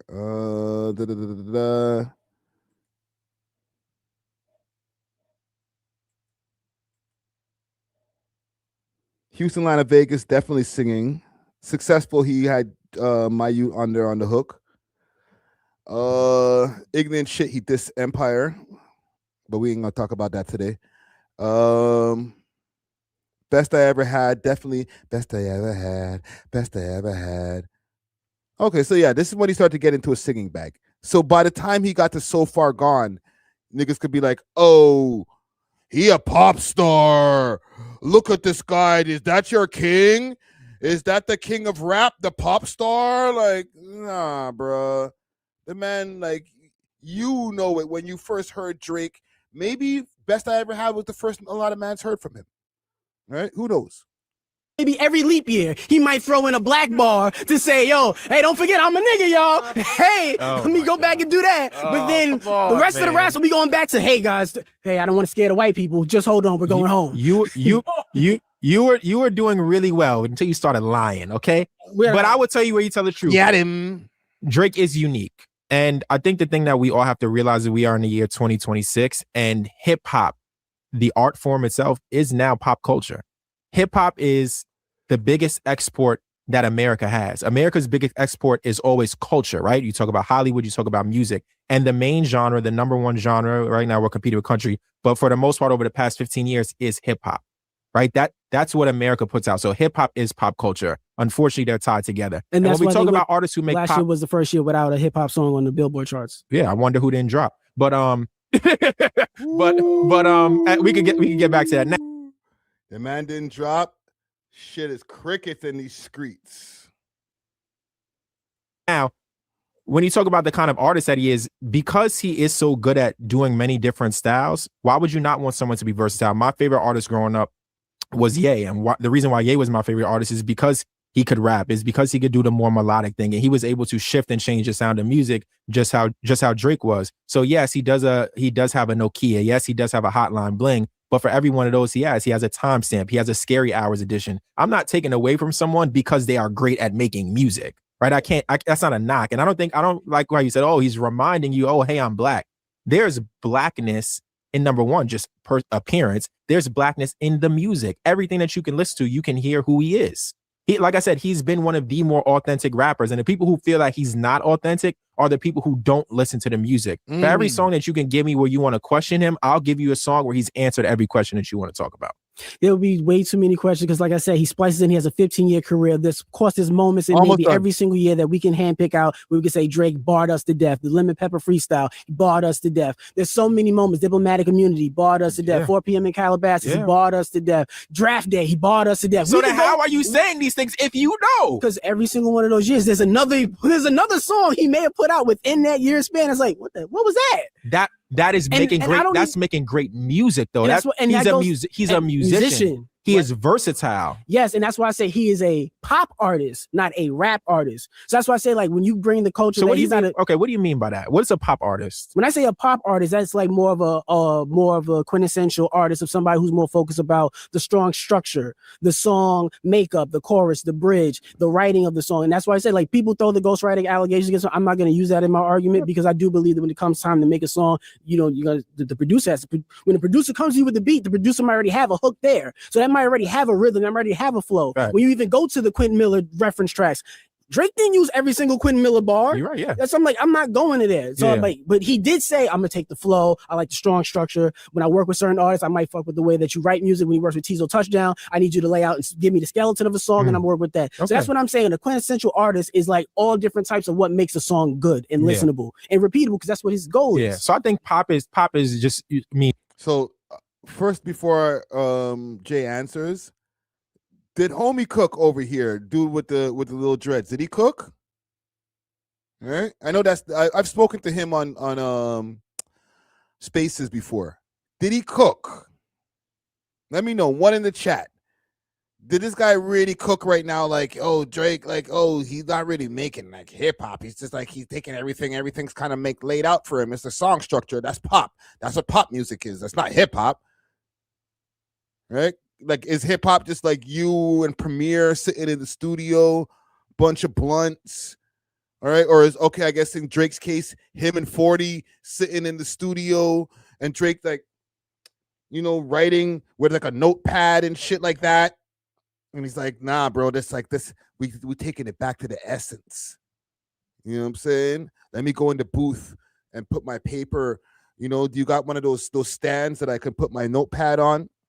Because I'm about to make some real hip hop. Like, is that what your argument is? Because like nobody's making music like that anymore. Even the rappers, bro. This is half of these garbage rappers are over here just punching in bar for bar, bro. That's why the music's so trash. Super mainstream. And again, hip hop is super mainstream. That's exactly what it is at the moment. And again, should we say that Kendrick Lamar is a pop artist? Okay. All right, so if you agree that these guys are all pop artists, he did a song with Taylor Swift. There we go. So we're all on the same page. He is a rapper who can make multiple styles of music, just like a J. Cole. Like the Let Out doesn't sound like a traditional hip hop song. Yes, right. Like they all do these things. But what I'm going with when it comes to Drake, it's not necessarily the Afro beats or the the Caribbean music, because like you said, Caribbean is part of Toronto culture. It's not those songs, it's the London songs, it's the African songs, it's those songs. Those are the ones that's like, yo, you look really funny under the light when you do those songs. The other ones I understand because that's literally your hometown, that's where you were raised. So I get that. And your dad's from Memphis. Yes, you're gonna have that blend. I get that. It's just when you go there and then you do the accent, you can pull the artist there and never work with them again. That's to be criticized here or there. But when you do the accents, that's what makes me say, bro, what are you doing here? I think it also tends to serve of, this is how nice I am. Like, I'm dead nice that I can rap and have to use a completely different rhyme scheme because people pronounce and enunciate words differently over there. He even had the Arabic accent on one of the freestyles. And I'd be like, I'm trying to rap because this is fire. Like, it's fire. And I think when you do those things, again, it doesn't make me look at it and say, oh, what is he doing? It makes me look and say, you're that good that you can, again, rap in a different accent and use different words. No, it's not bias. It's you're nice. Like, you're that good. That's all it is to me. I don't take it as, oh, he's trying to be from West London. It's, oh, yo, I think these artists are dope. I think these grind beats, I think these trap beats are dope. Now let me go out here and show how nice my pen is, that I could get on a track with Essential C and I'm gonna hold my own, and we both come out successful. I'm gonna get on with Skepta, or I'm gonna get on with Gigs, and it's gonna be dope. I'm gonna go out to Wireless Fest in London, headline 3 nights in a row, and I can highlight all these different genres that I've been a part of, and I got hits in all of them. Who else can say that? That's not a knock. That is the reason why he's the top dog. Ooh. Jay cooked right there, bro. Listen, fam, I don't know. I'm not trying to, like, I don't want to sound like a glazer, because anytime you say something good about Drake, oh, this nigga's glazing. Truth is truth, fam. With all those things being said, right, the amount of different people that he's put onto songs, even like people that are not in his camp, like I would not know who a Block Boy JB is if it wasn't for Drake. Okay, man can get on a song with friggin' my youth there, Central C, and talk about man chat this and chat that, and all right, cool. He's using the UK accent. You know who else uses a UK accent? J. Cole.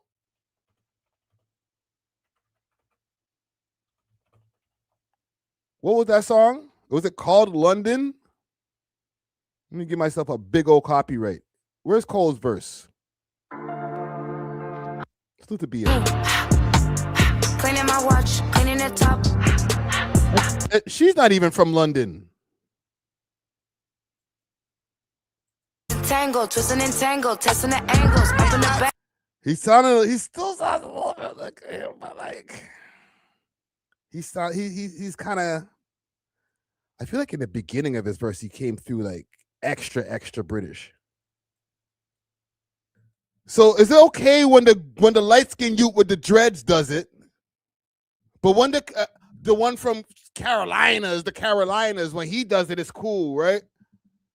But when Drake does it, oh, why is Drake trying to sound like the UK mans? What's wrong with your guy? Oh, who does he think he is? UK Drizzy? Who is he now? Drizzy Marley? Like, y'all niggas just mad that you can't do that shit. And don't get me wrong, I don't fuck with every single like switch that the man does, but the fact that he's able to do it, you got to give him credit. And he's also adding to the UK's ecosystem. So how much fucking scenes can the man have on his back, bro? That's all I'm saying. All right, I'm gonna end it there. Okay, I'm gonna leave it alone because now I'm starting to feel like I'm glazing a little bit. Okay, I said enough nice things about you today, brother. All right, this is not a paid ad for OVO. This is not Friday got pressed by the man them and he just came over here on his live stream to say nice things about Drake. It's just an observation that I made. Like, if that nigga disappeared tomorrow and decided he ain't gonna do no more raps for you guys, Dre's glaze complete. Stop this. Right? That sounds crazy. I'm just saying though, if this nigga decides to fall back tomorrow, holy, a lot of you guys are cooked, bro. So again, I will leave that there, right? Glaze complete is crazy. I just want to mention something quickly. Salute to Lamar Skeet, Lamar Skeet. He's been doing amazingly lately. He's been trying to push his case over in the Queens College as far as the case that he's dealing with. And just to give you guys a little bit of reference, Lamar Skeet, he's been doing time since about 2012, if I'm not mistaken, maybe 2011. He was arrested for the murder of Kenneth Marks, and RIP to Kenneth Marks, and condolences to his family. However, one of the things that the Crown prosecutor tried to bring up to try to really stick the case that they had on Lamar Skeet was rap lyrics. He basically was one of the first people to help set the legal precedent of rap lyrics being used in court. I know I've spoken about this in documentaries before. Salute to Heartless G. They've used a multitude of his songs when it came to rap lyrics in court. But Lamar Skeet was like, I think pretty much the first over here in Canada where they were like, you know what? This bar wasn't even a song. The bar was Real Niggas Don't Crack to the Coppers from a song that he made called Live from the Dawn that he wrote when he was in the Dawn, maybe about 2 years before the unfortunate murder of Kenneth Mark. The Crown tried to connect the bar Real Niggas Don't Crack to the Coppers to Lamar Skeet. You know what? I'll play a clip courtesy of Jordana, because Jordana has and big salute to Jordana Gold List, right? Criminal defense lawyer over here in Toronto. She's been very supportive of Lamar Skeet as well, as far as him trying to even get his appeals and stuff like that. Let me pull up something here. Actually, let me pull up the link first before I show you guys what my links over here. So let's go back over to Instagram. Bada boom, bada bing. I think I had it up on the We Love Hip Hop page. No, it's on the personal page. Yo, let's get to 2 million, yo. As far as 2 million viewers in a month. We're almost there. We got 1.8 million. Aren't there like precedences that would like state the opposite as well? So it just depends on like the circumstance in which your client is in. Yes, I mean, look at Lamar Skeet. So he's sitting in jail for the rest of his life. He got convicted of first based on a song that he wrote while he was in the Dawn. Don't crack to the coppers. Yeah. Oh wow. That was the bar. Yeah. We don't crack to the coppers. And they said that line. One line? Yeah, because and salute to Lamar Skeet, right? They said that he murdered a man by the name of Kenneth Mark, but because this guy was a community activist and obviously he doesn't crack to the coppers. And this is the mentality that I'm just thinking that the Crown was using as far as their argument, right? So he used the bar saying we don't crack to the coppers. So he's talking about him. But that song was recorded like years prior when he was doing time in the Dawn jail. Yeah. And that was the argument. But to this day, he's still locked up. Yeah. Wow. And that case went all the way to the Supreme Court of Canada. Yeah. Wow. And the Supreme Court of Canada did not overturn. He's still dealing with something right now. He's about to do like a big meeting with the courts as well. He's doing really good. He's teaching in universities right now. Like he's really trying to like help people. He's really using his time wisely. Yeah. And imagine, and that was back in like 2012. Right, and this is him over here in the comments. All right, Lamar Skeet. So right now, he like Jordana was saying, he's currently going in front of the Queen's Court. Like he's taking it to like maximum levels of Supreme Courts right now as far as his appeal over here in 2026. Like he's still fighting for his freedom, but they have been banning the media from being able to cover the things that he's doing. So a lot of the stuff that he's been doing has been in silence. And it's not because he doesn't want to let people know what he's been doing behind the scenes. It's because there's been like a block via the Correction Services Canada to have media be able to see any of the different things that he's talking about. Jordana mentioned that he's teaching in universities and stuff like that. I'm here, one, as part of the media, to expose these things that he's doing so that people can see that he's out here trying to be a productive person, even behind bars, to society and still fighting his case. All right. regardless of what Correction Services Canada or CSC is trying to do to suppress what he's doing over here, right? He sent me a couple of things because I didn't know this, right? A short film previously released in 2016, album on the way. Does he have a film?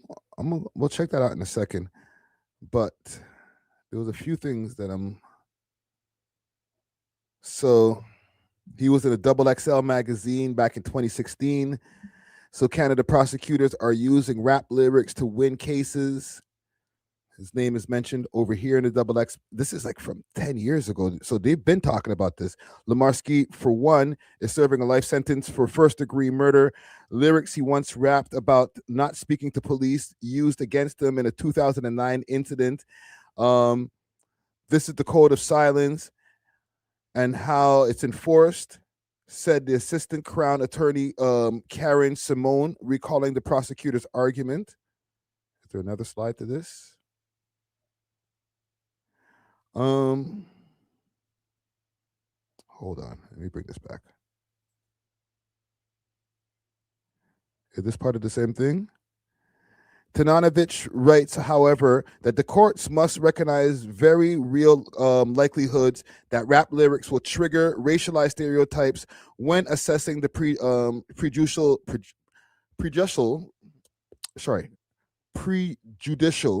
effect on the evidence. The main assumption is that presenting the lyrics in court suggests that any artist's music is solely autobiographical. All right, so he was mentioned on a few different things, right? LA Times.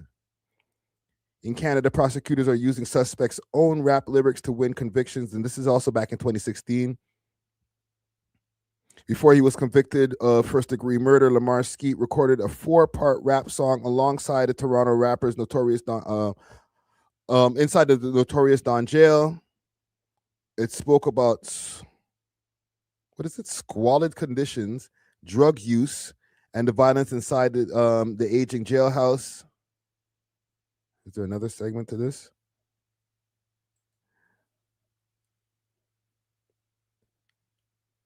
Yeah, so he's been spoken about in a lot of different shit.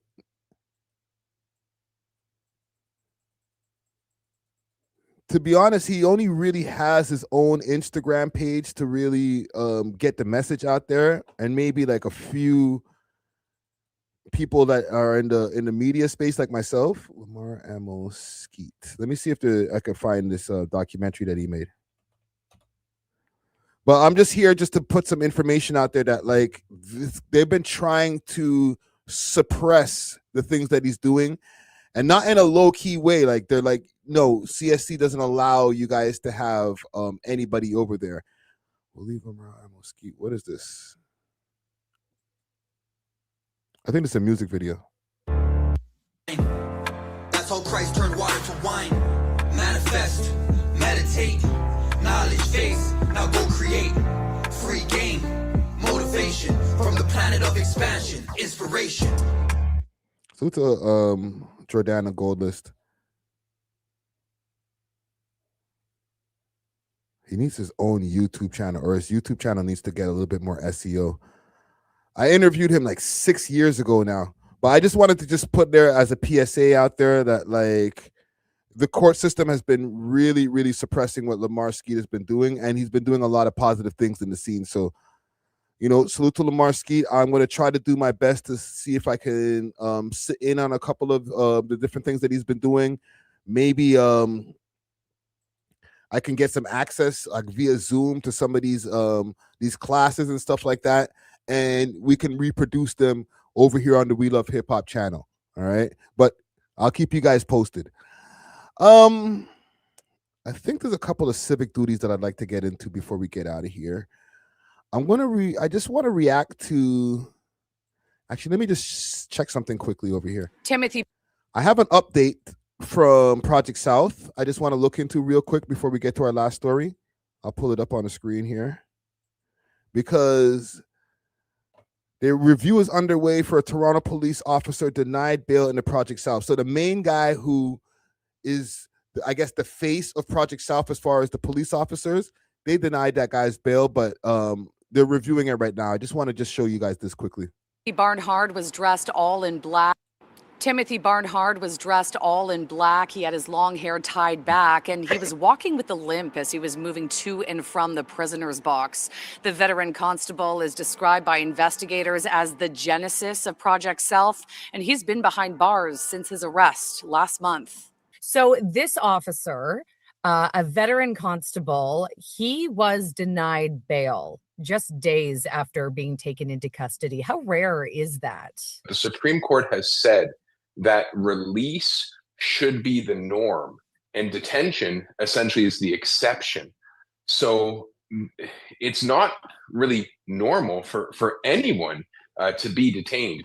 56-year-old Timothy Barnhard is one of 7 Toronto police officers arrested in the bombshell corruption probe and is facing 17 charges related to the Project South investigation. Damn. Criminal defense lawyer Nick Cake, who is not connected to the case, says there are several factors that could trigger a bail review. One is one of the parties doesn't agree with the decision made by the lower court. And it also could be that there's a material change in the accused individual's plan. You know, their first plan didn't run, so they've gone out and done more work. Maybe they found more sureties or they've put more safeguards in place and they've come up with a more solid plan that they wish to present. Barnhard is accused of releasing confidential information to criminals, Damn. which help facilitate targeted shootings. You want to let the guy out on road who's responsible for giving the address for the madam to do this. And a murder plot against a senior corrections officer at the Toronto South Detention Center.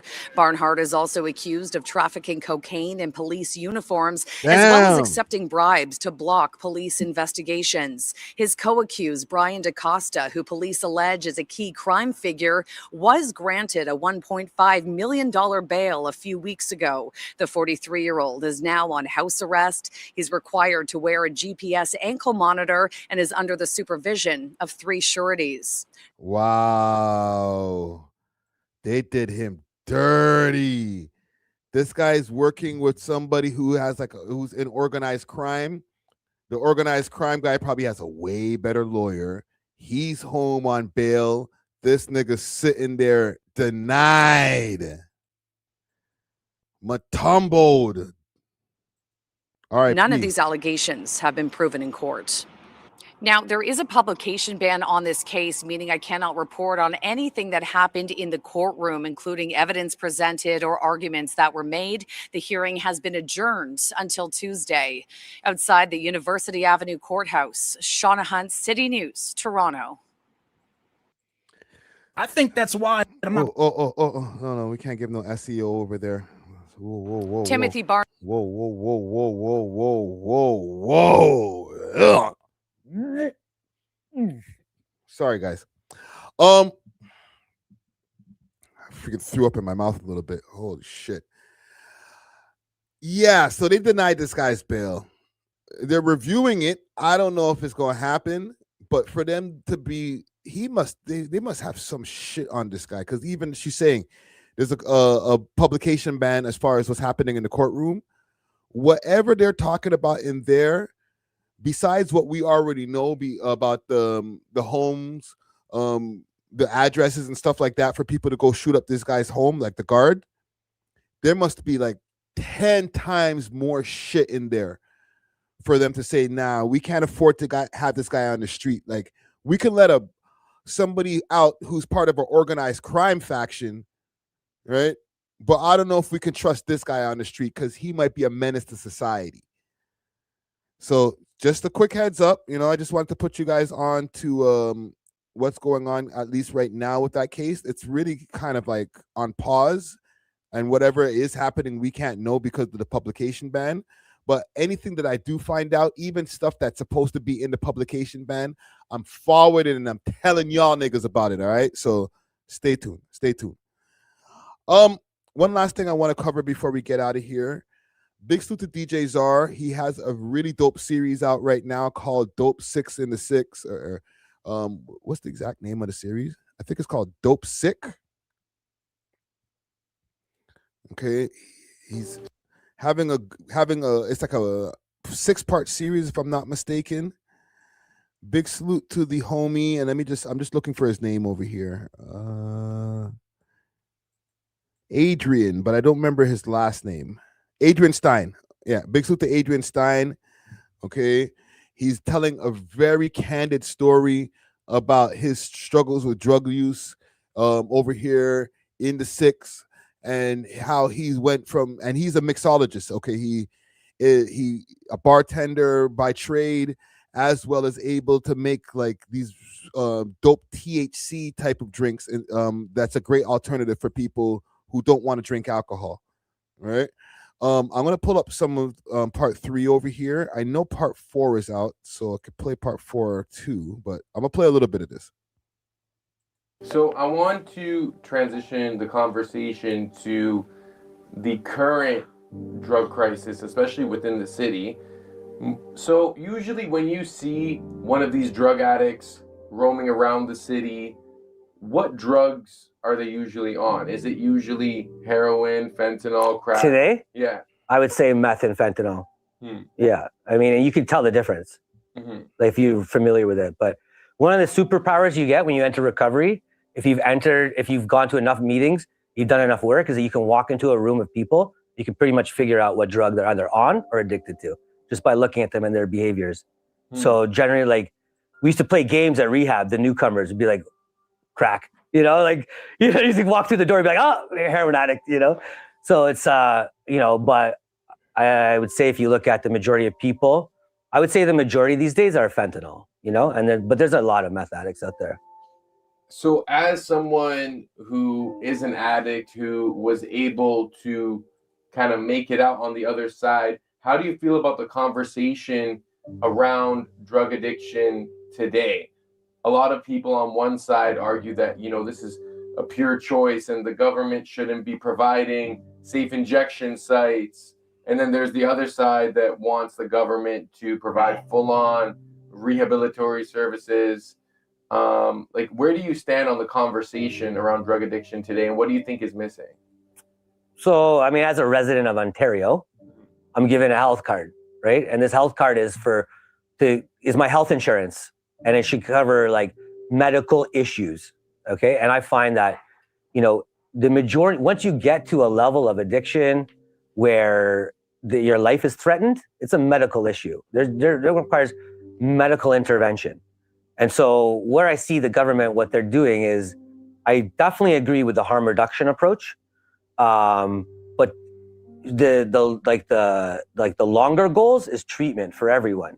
Like I said, if you don't have $1,000 a day for treatment, that's just for the treatment. Then there's like you don't just get clean and go back to work. Usually there's a period of time there's a transition period, so there. And just to keep that in mind, like $1,000 a day for treatment. And listen, I'm not trying to be like, woe is me or whatever, but like $1,000 a day for treatment. Then now, once you're out of treatment, you're not just going to go right back to work. So you're going to need some time off, or maybe time to find a new job because you might have fucked that up. Right. So a lot of the times treatment is for people who have the bread to be able to pay the $1,000 a day, 1, and then 2, be able to just live off of their money until they're able to like transition back into the workforce or find a new gig. You know what I'm saying? Not everybody's equipped like that. Most people aren't equipped like that. There needs to be a lot of care that in terms of like treatment should be provided to everyone who wants it, without question. If you have cancer and you go to the hospital and you're going to get treatment. They're not going to give you a script for painkillers, Now, if you go to see a doctor about opioid addiction, they're going to suggest methadone, right? Or they're going to suggest that you get treatment, which you'll have to pay for. Or you can go on a government wait list, which will take you 6 months, 9 months. So most people don't have that kind of time, So I think that really the best approach would be to provide treatment for all, but not just treatment, but also aftercare. Because then, like I said, there's a transition period. That's where a lot of people relapse, is, because they haven't really learned how to live yet. and the other social programs like housing and jobs, skills courses. Basically, I think that would be a lot more effective than just harm reduction. So, do you guys agree with that? Right? And like I said, I suggest you guys go check out the full series. Right now, there are 4 parts in. Right? It should be all encompassing. So instead of like the government only just worrying about housing for people, they should worry about maybe handling the recovery of addicts and flipping the bill for that, flipping the bill for the aftercare, because half of these right, the government is funding treatment centers. What are those treatment centers doing? Because it's one thing to be in a treatment center and it is one thing to be in a rehab. Right? Gibbs also said CAMH.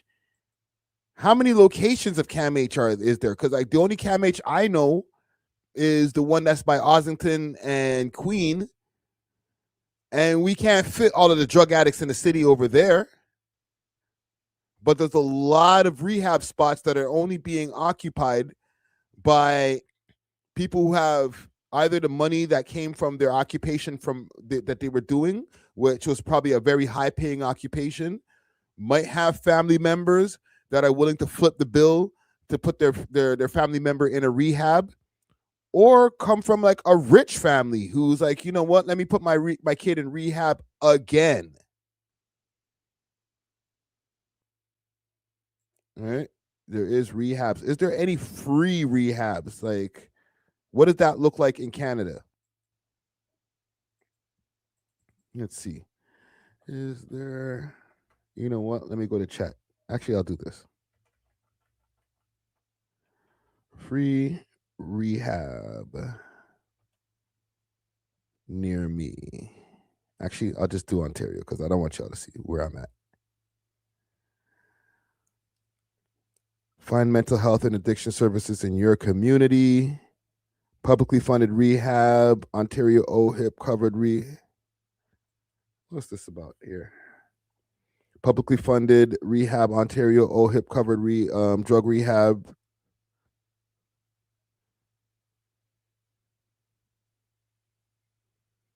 Inpatient treatment. This includes hospital stays and residential treatment programs offering intensive support and care, instructed environments, outpatient treatment, counseling, all that good stuff. Okay, here's some places. Wait times. One of the drawbacks of publicly funded rehabs is it can be longer wait times due to high demands for these services. Limited customization. While quality care is provided, there may be less flexible in tailoring treatment plans compared to private treatment centers. Resource constraints. Public centers may face more significant resource limitations, which can affect the range of availability treatments, modalities, and amendments. Large group sizes. Public programs often have larger group sessions, which might not suit individuals seeking more personalized or intimate settings. But same way, these are some of the places you can go in Ontario. Let me just see one more part here from this. I wanted to see part 4, or at least a part of part 4. Again, I'm not going to play the whole video. I just suggest you guys go and watch the videos yourself.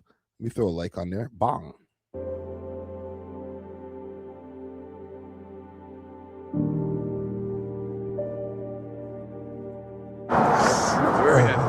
All right, so we're gonna go check out Works, which is right around Yonge and Dundas.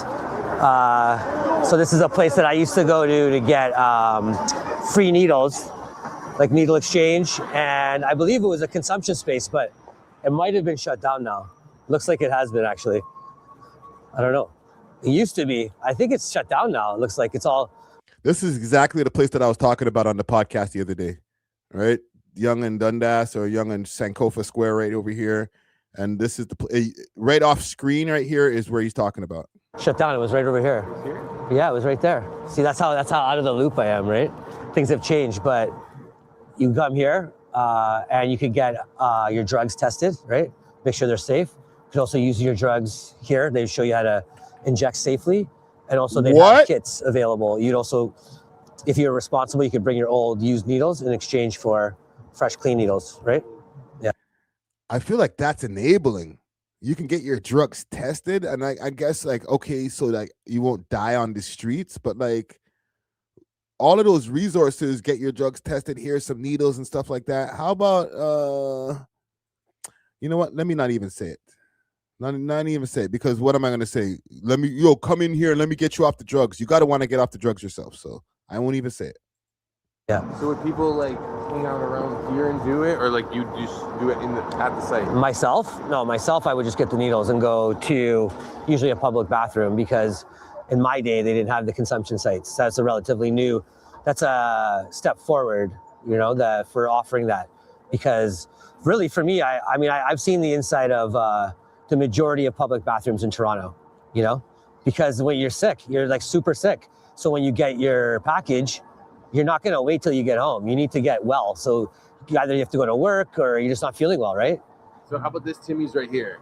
This Timmy's, I didn't spend so much time in, but down there, they spent a lot of time over there. St. Mike's Hospital. Yeah. So that's where they also had free needle exchange. They might even still have it. There's like a plastic case on the side of the wall, right when you walk in, filled with black, like grocery bags tied, just needles, tourniquets, fresh water. Across the street is the Pantages Hotel, which is where I would go to use, and I was kicked out of there. But like in your day, was it a little more contained? Yeah, it was definitely more contained. It was more like, you would see, homelessness and addiction have been, sort of like attached to each other for a long time. So that's nothing new, but I would say previously, my day, which was like 2010 to 17, you would see the majority of that outside the methadone clinics and inside the methadone clinics.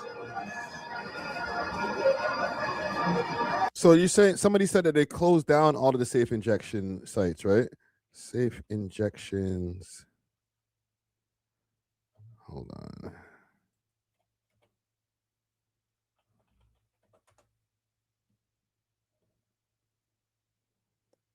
Oh shit, there's like a more recent, he just talked about this. Well, whoever the former mayors are totally wrong, because there was a study that just came out of University of Alberta that shows that is totally false. Matter of fact, in some cases, it cleans it up. You have two choices. Either build heart hubs that we're spending over $500 million to get them in there, to get them into rehab, to clean them up, get roof over their head, get them a good paying jobs, get them back on their feet. I want to help these people, but I'm not going to sit back as you put these injection sites in the middle of communities. There's needles all over the place. It's dangerous for kids and communities. They're in the parks. It's terrible. And we're closing them down. We're going to do something else. We're going to help these people rather than just giving them more drugs, more needles, encouraging drug use. I'm dead against. I want to help these people. It's like giving an alcoholic the LCBO card and saying, here's an endless spend limit. Go in there and we're going to try to clean you up. Not going to happen. So I'm passionate about this. I think every family has a friend or a family member or something has faced these situations of addiction. His brother. I'm passionate. We're going to help these people, but I'm not handing out needles and all the drug paraphernalia. Not happening here in Ontario. Yo, you know what? I'm not always 100% on what Ford is saying, but I gotta fuck with him on this right here. Like, his own brother is a victim to dying over drugs and stuff like that. You know what I'm saying? Like, he watched his brother deteriorate to crack, bro. So I think he can speak from a point of view of somebody who has experience in it as a family member. You know what I'm saying? I'm sure he's done his share of drugs too. Allegedly, people would say that this guy was like Mr. He was a snooty guy, but I don't know. There is nothing that substantiates that, but we could definitely see his brother was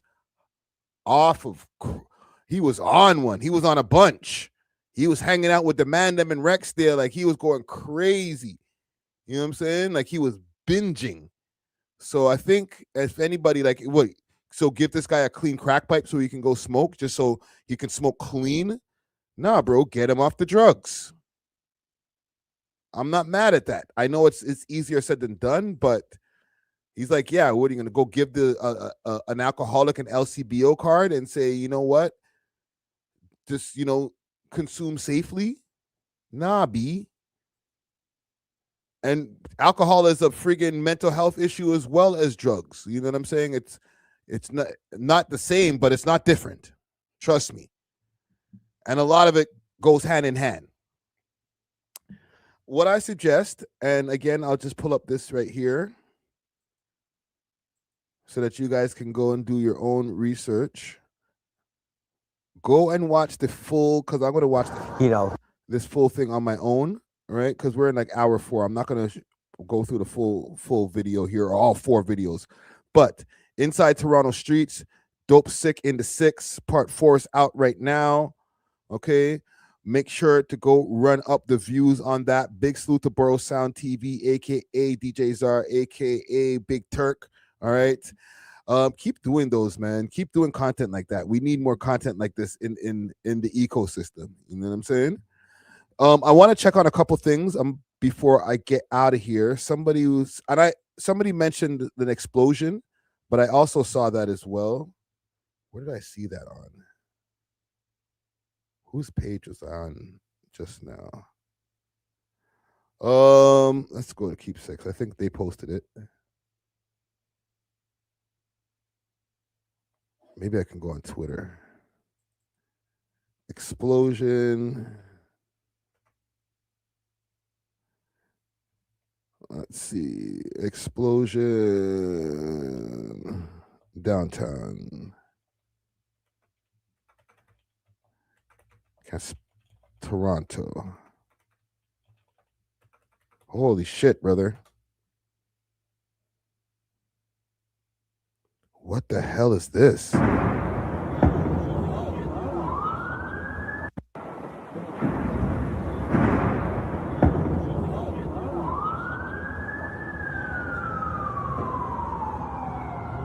Yo, this is downtown? Hold on. This must be for a movie. Officer Law, big salute to Officer Law. Breaking news, massive explosion reported in a building in downtown Toronto, Canada. Fire crews reported a loud blast and the roof on fire. The building on Richmond Street near Queen West around 6 p.m. Damn, right when I started the live. Propane cylinders believed involved with the thick black smoke and debris reported. Is there more right here? No injuries so far. Fire has been extinguished. I was filming. You were? Yeah.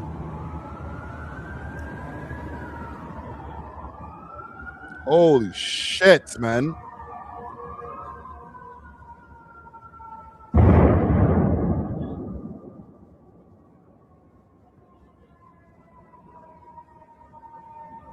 Are we sure that that's like some gas type shit?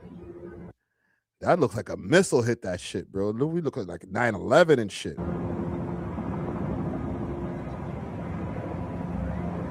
Jeez.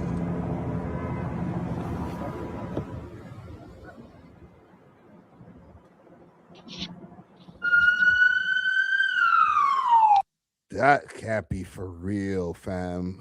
That feels like that's giving me serious anxiety right now seeing that. Okay. Just to give you guys an update on what's going on with that. Is there any more on that right there? Let's see.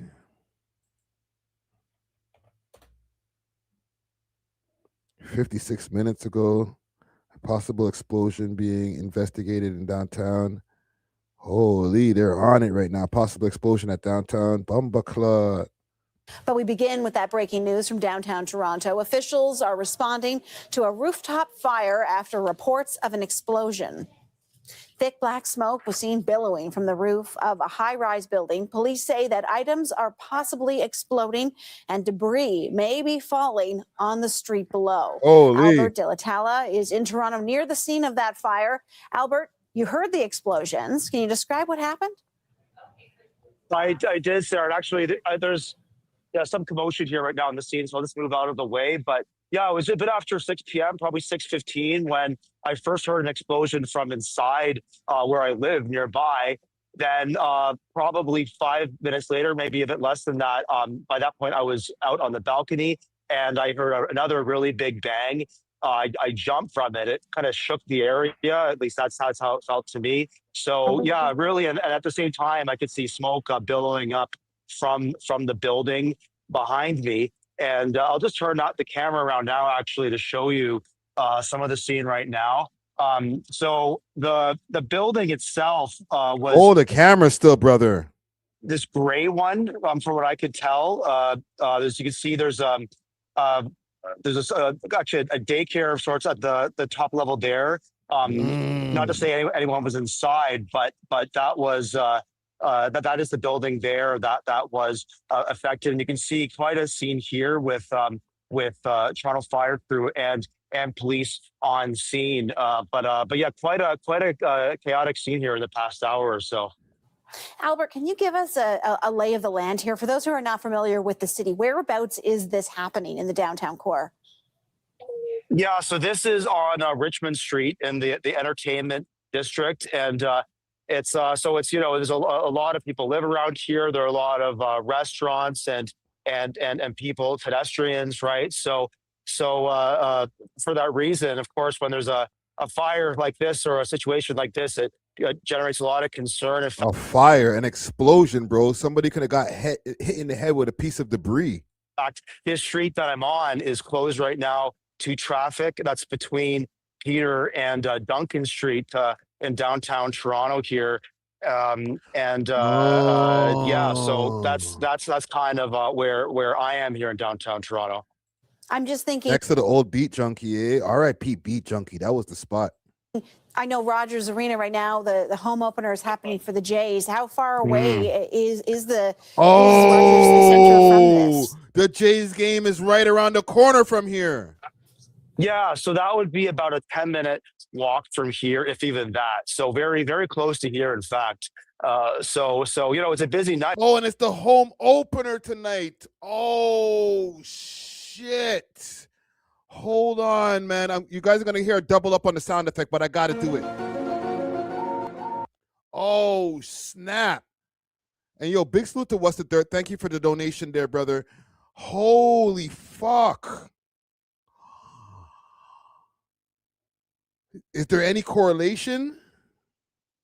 Jay's home opener, less than 10 minutes away, explosion.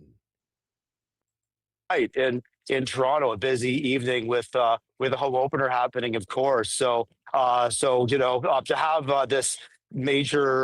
these major intersections here closed, I mean, certainly will snarl traffic and pedestrians and a lot more in this area. Yeah, no doubt. And I know traffic in that area is probably not good on any normal day with normal circumstances. What's the latest from officials, from police or fire, as to what's happened?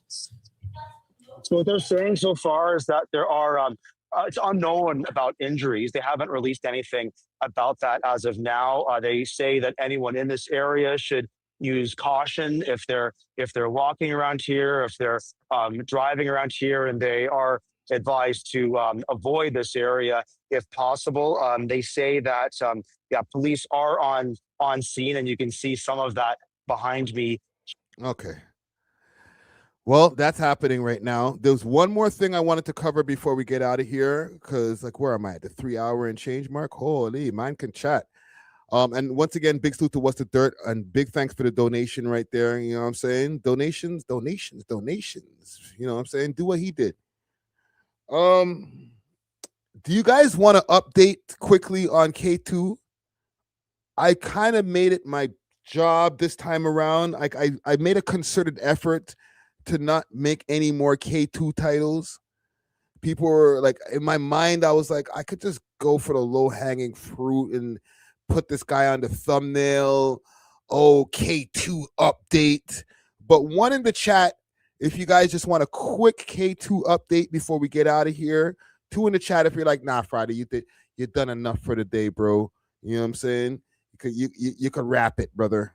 All right, let me know. One in the chat if and K2 for the people who don't know, he Mr. Go Get It. He is the Edmonton rapper.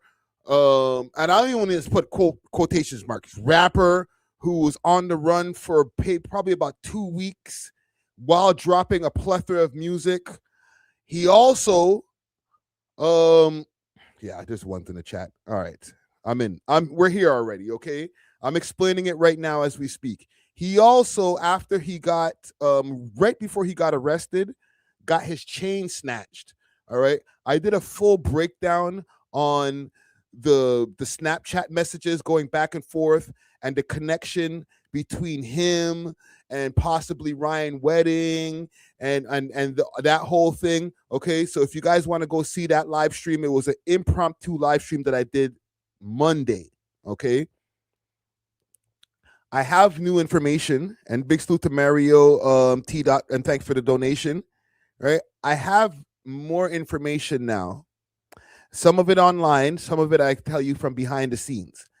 So as far as like the chain snatching, apparently that happened in Edmonton or one of them places out there, Calgary, Edmonton, one of those two places in Alberta. And when it happened, he got caught up by Young Driller. Let me see if I could pull up the post when Young Driller was bragging about the chain. It is probably on Six Trench. Let's go back to Six Trenches.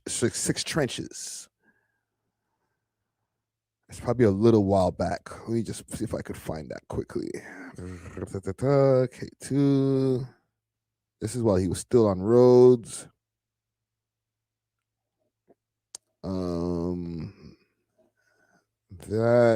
Where's the Young Driller stuff? I'll find it.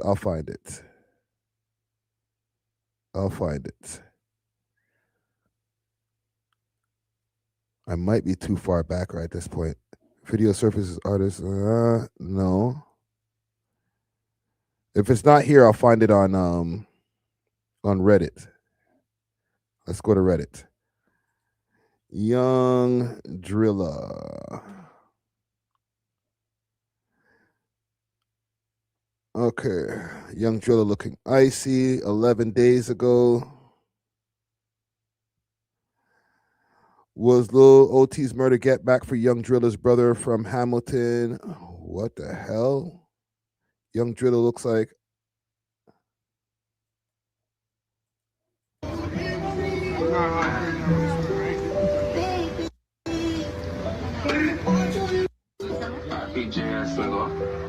So apparently he had beef with Lil OT as well. So this is him over there in Hamilton.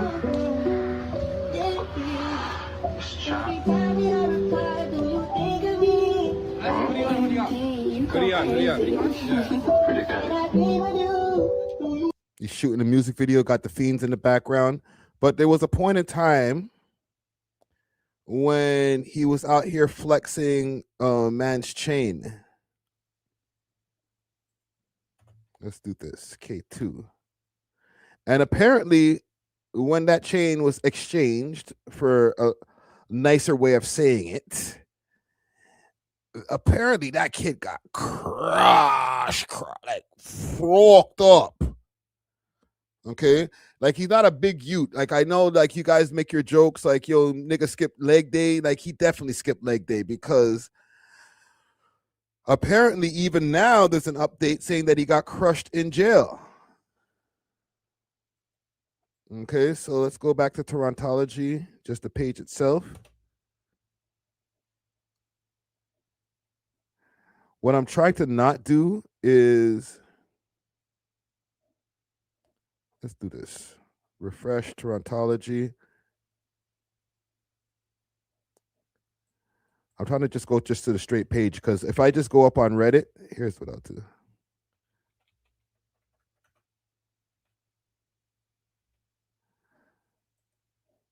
All right.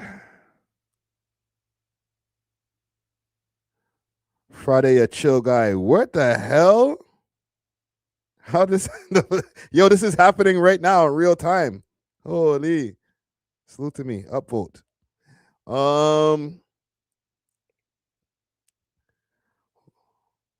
What's this? We got some action. Lil Beretti and YG's back at it. Ooh, I'll leave that for the podcast.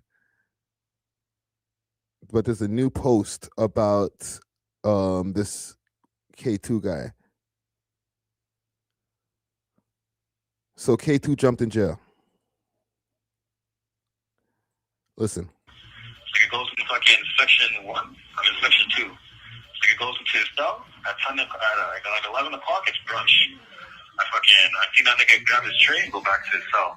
I'm the first person to get open, who gets the door open for section 2. I went straight and rushed into fucking his cell. He goes sitting on his fucking mat. I sat there. I was like, you remember me? I was like, you gonna headshot me, yeah? You gonna smoke me? Not even 0.3 seconds. I fucking hit the nigga, fam. Fucking this nigga didn't want to fight back or nothing. Just crunched him, my nigga. The CO came in, fucking jumped on me. I still was giving him shots to his fucking head, fam. You could hear the fucking echoes in the fucking cell, fam. Everybody heard me fucking crunching this nigga.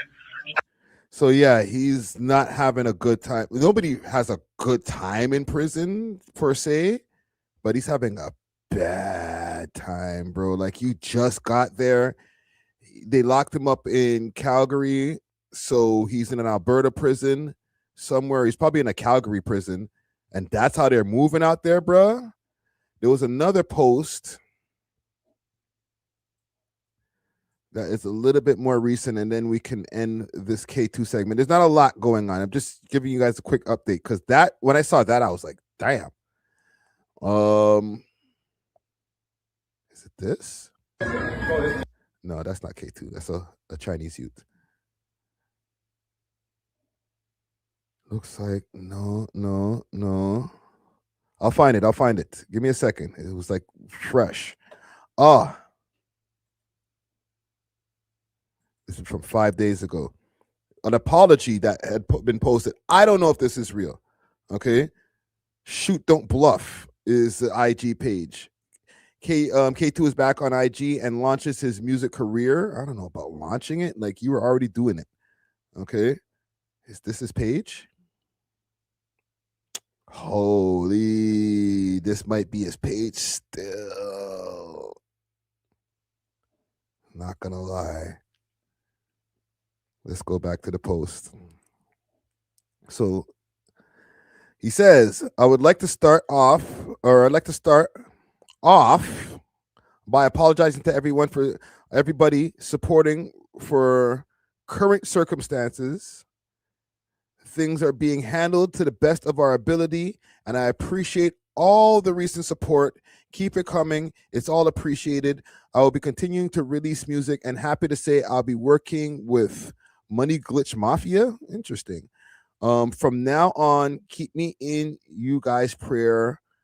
You're all in mine. Money Gang or Money Glitch Mafia. Why will you work with this kid right now, bro? Like, them just like to heat up themselves, bro. Wagwan.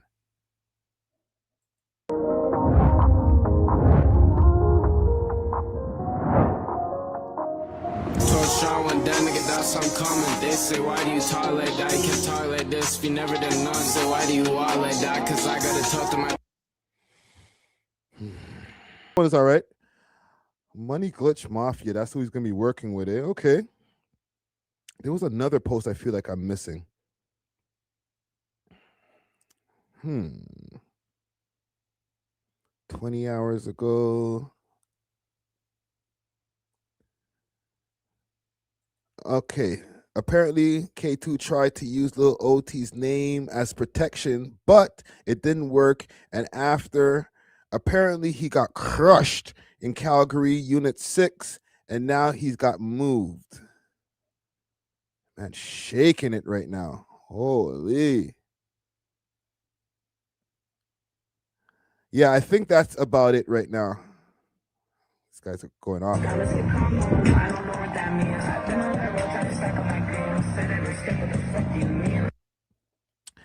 Yeah, and I also mentioned before I get out of here in that live stream, if you guys want to go check out the connection between him and Lil OT and the possibility of maybe allegedly, okay, because I'm not trying to put any smut on his name, especially since he's passed away, allegedly that he had taken some 15 bricks from a man, and that his murder might be payback for the 15 bricks that were stolen. So I suggest you guys go check out that live stream.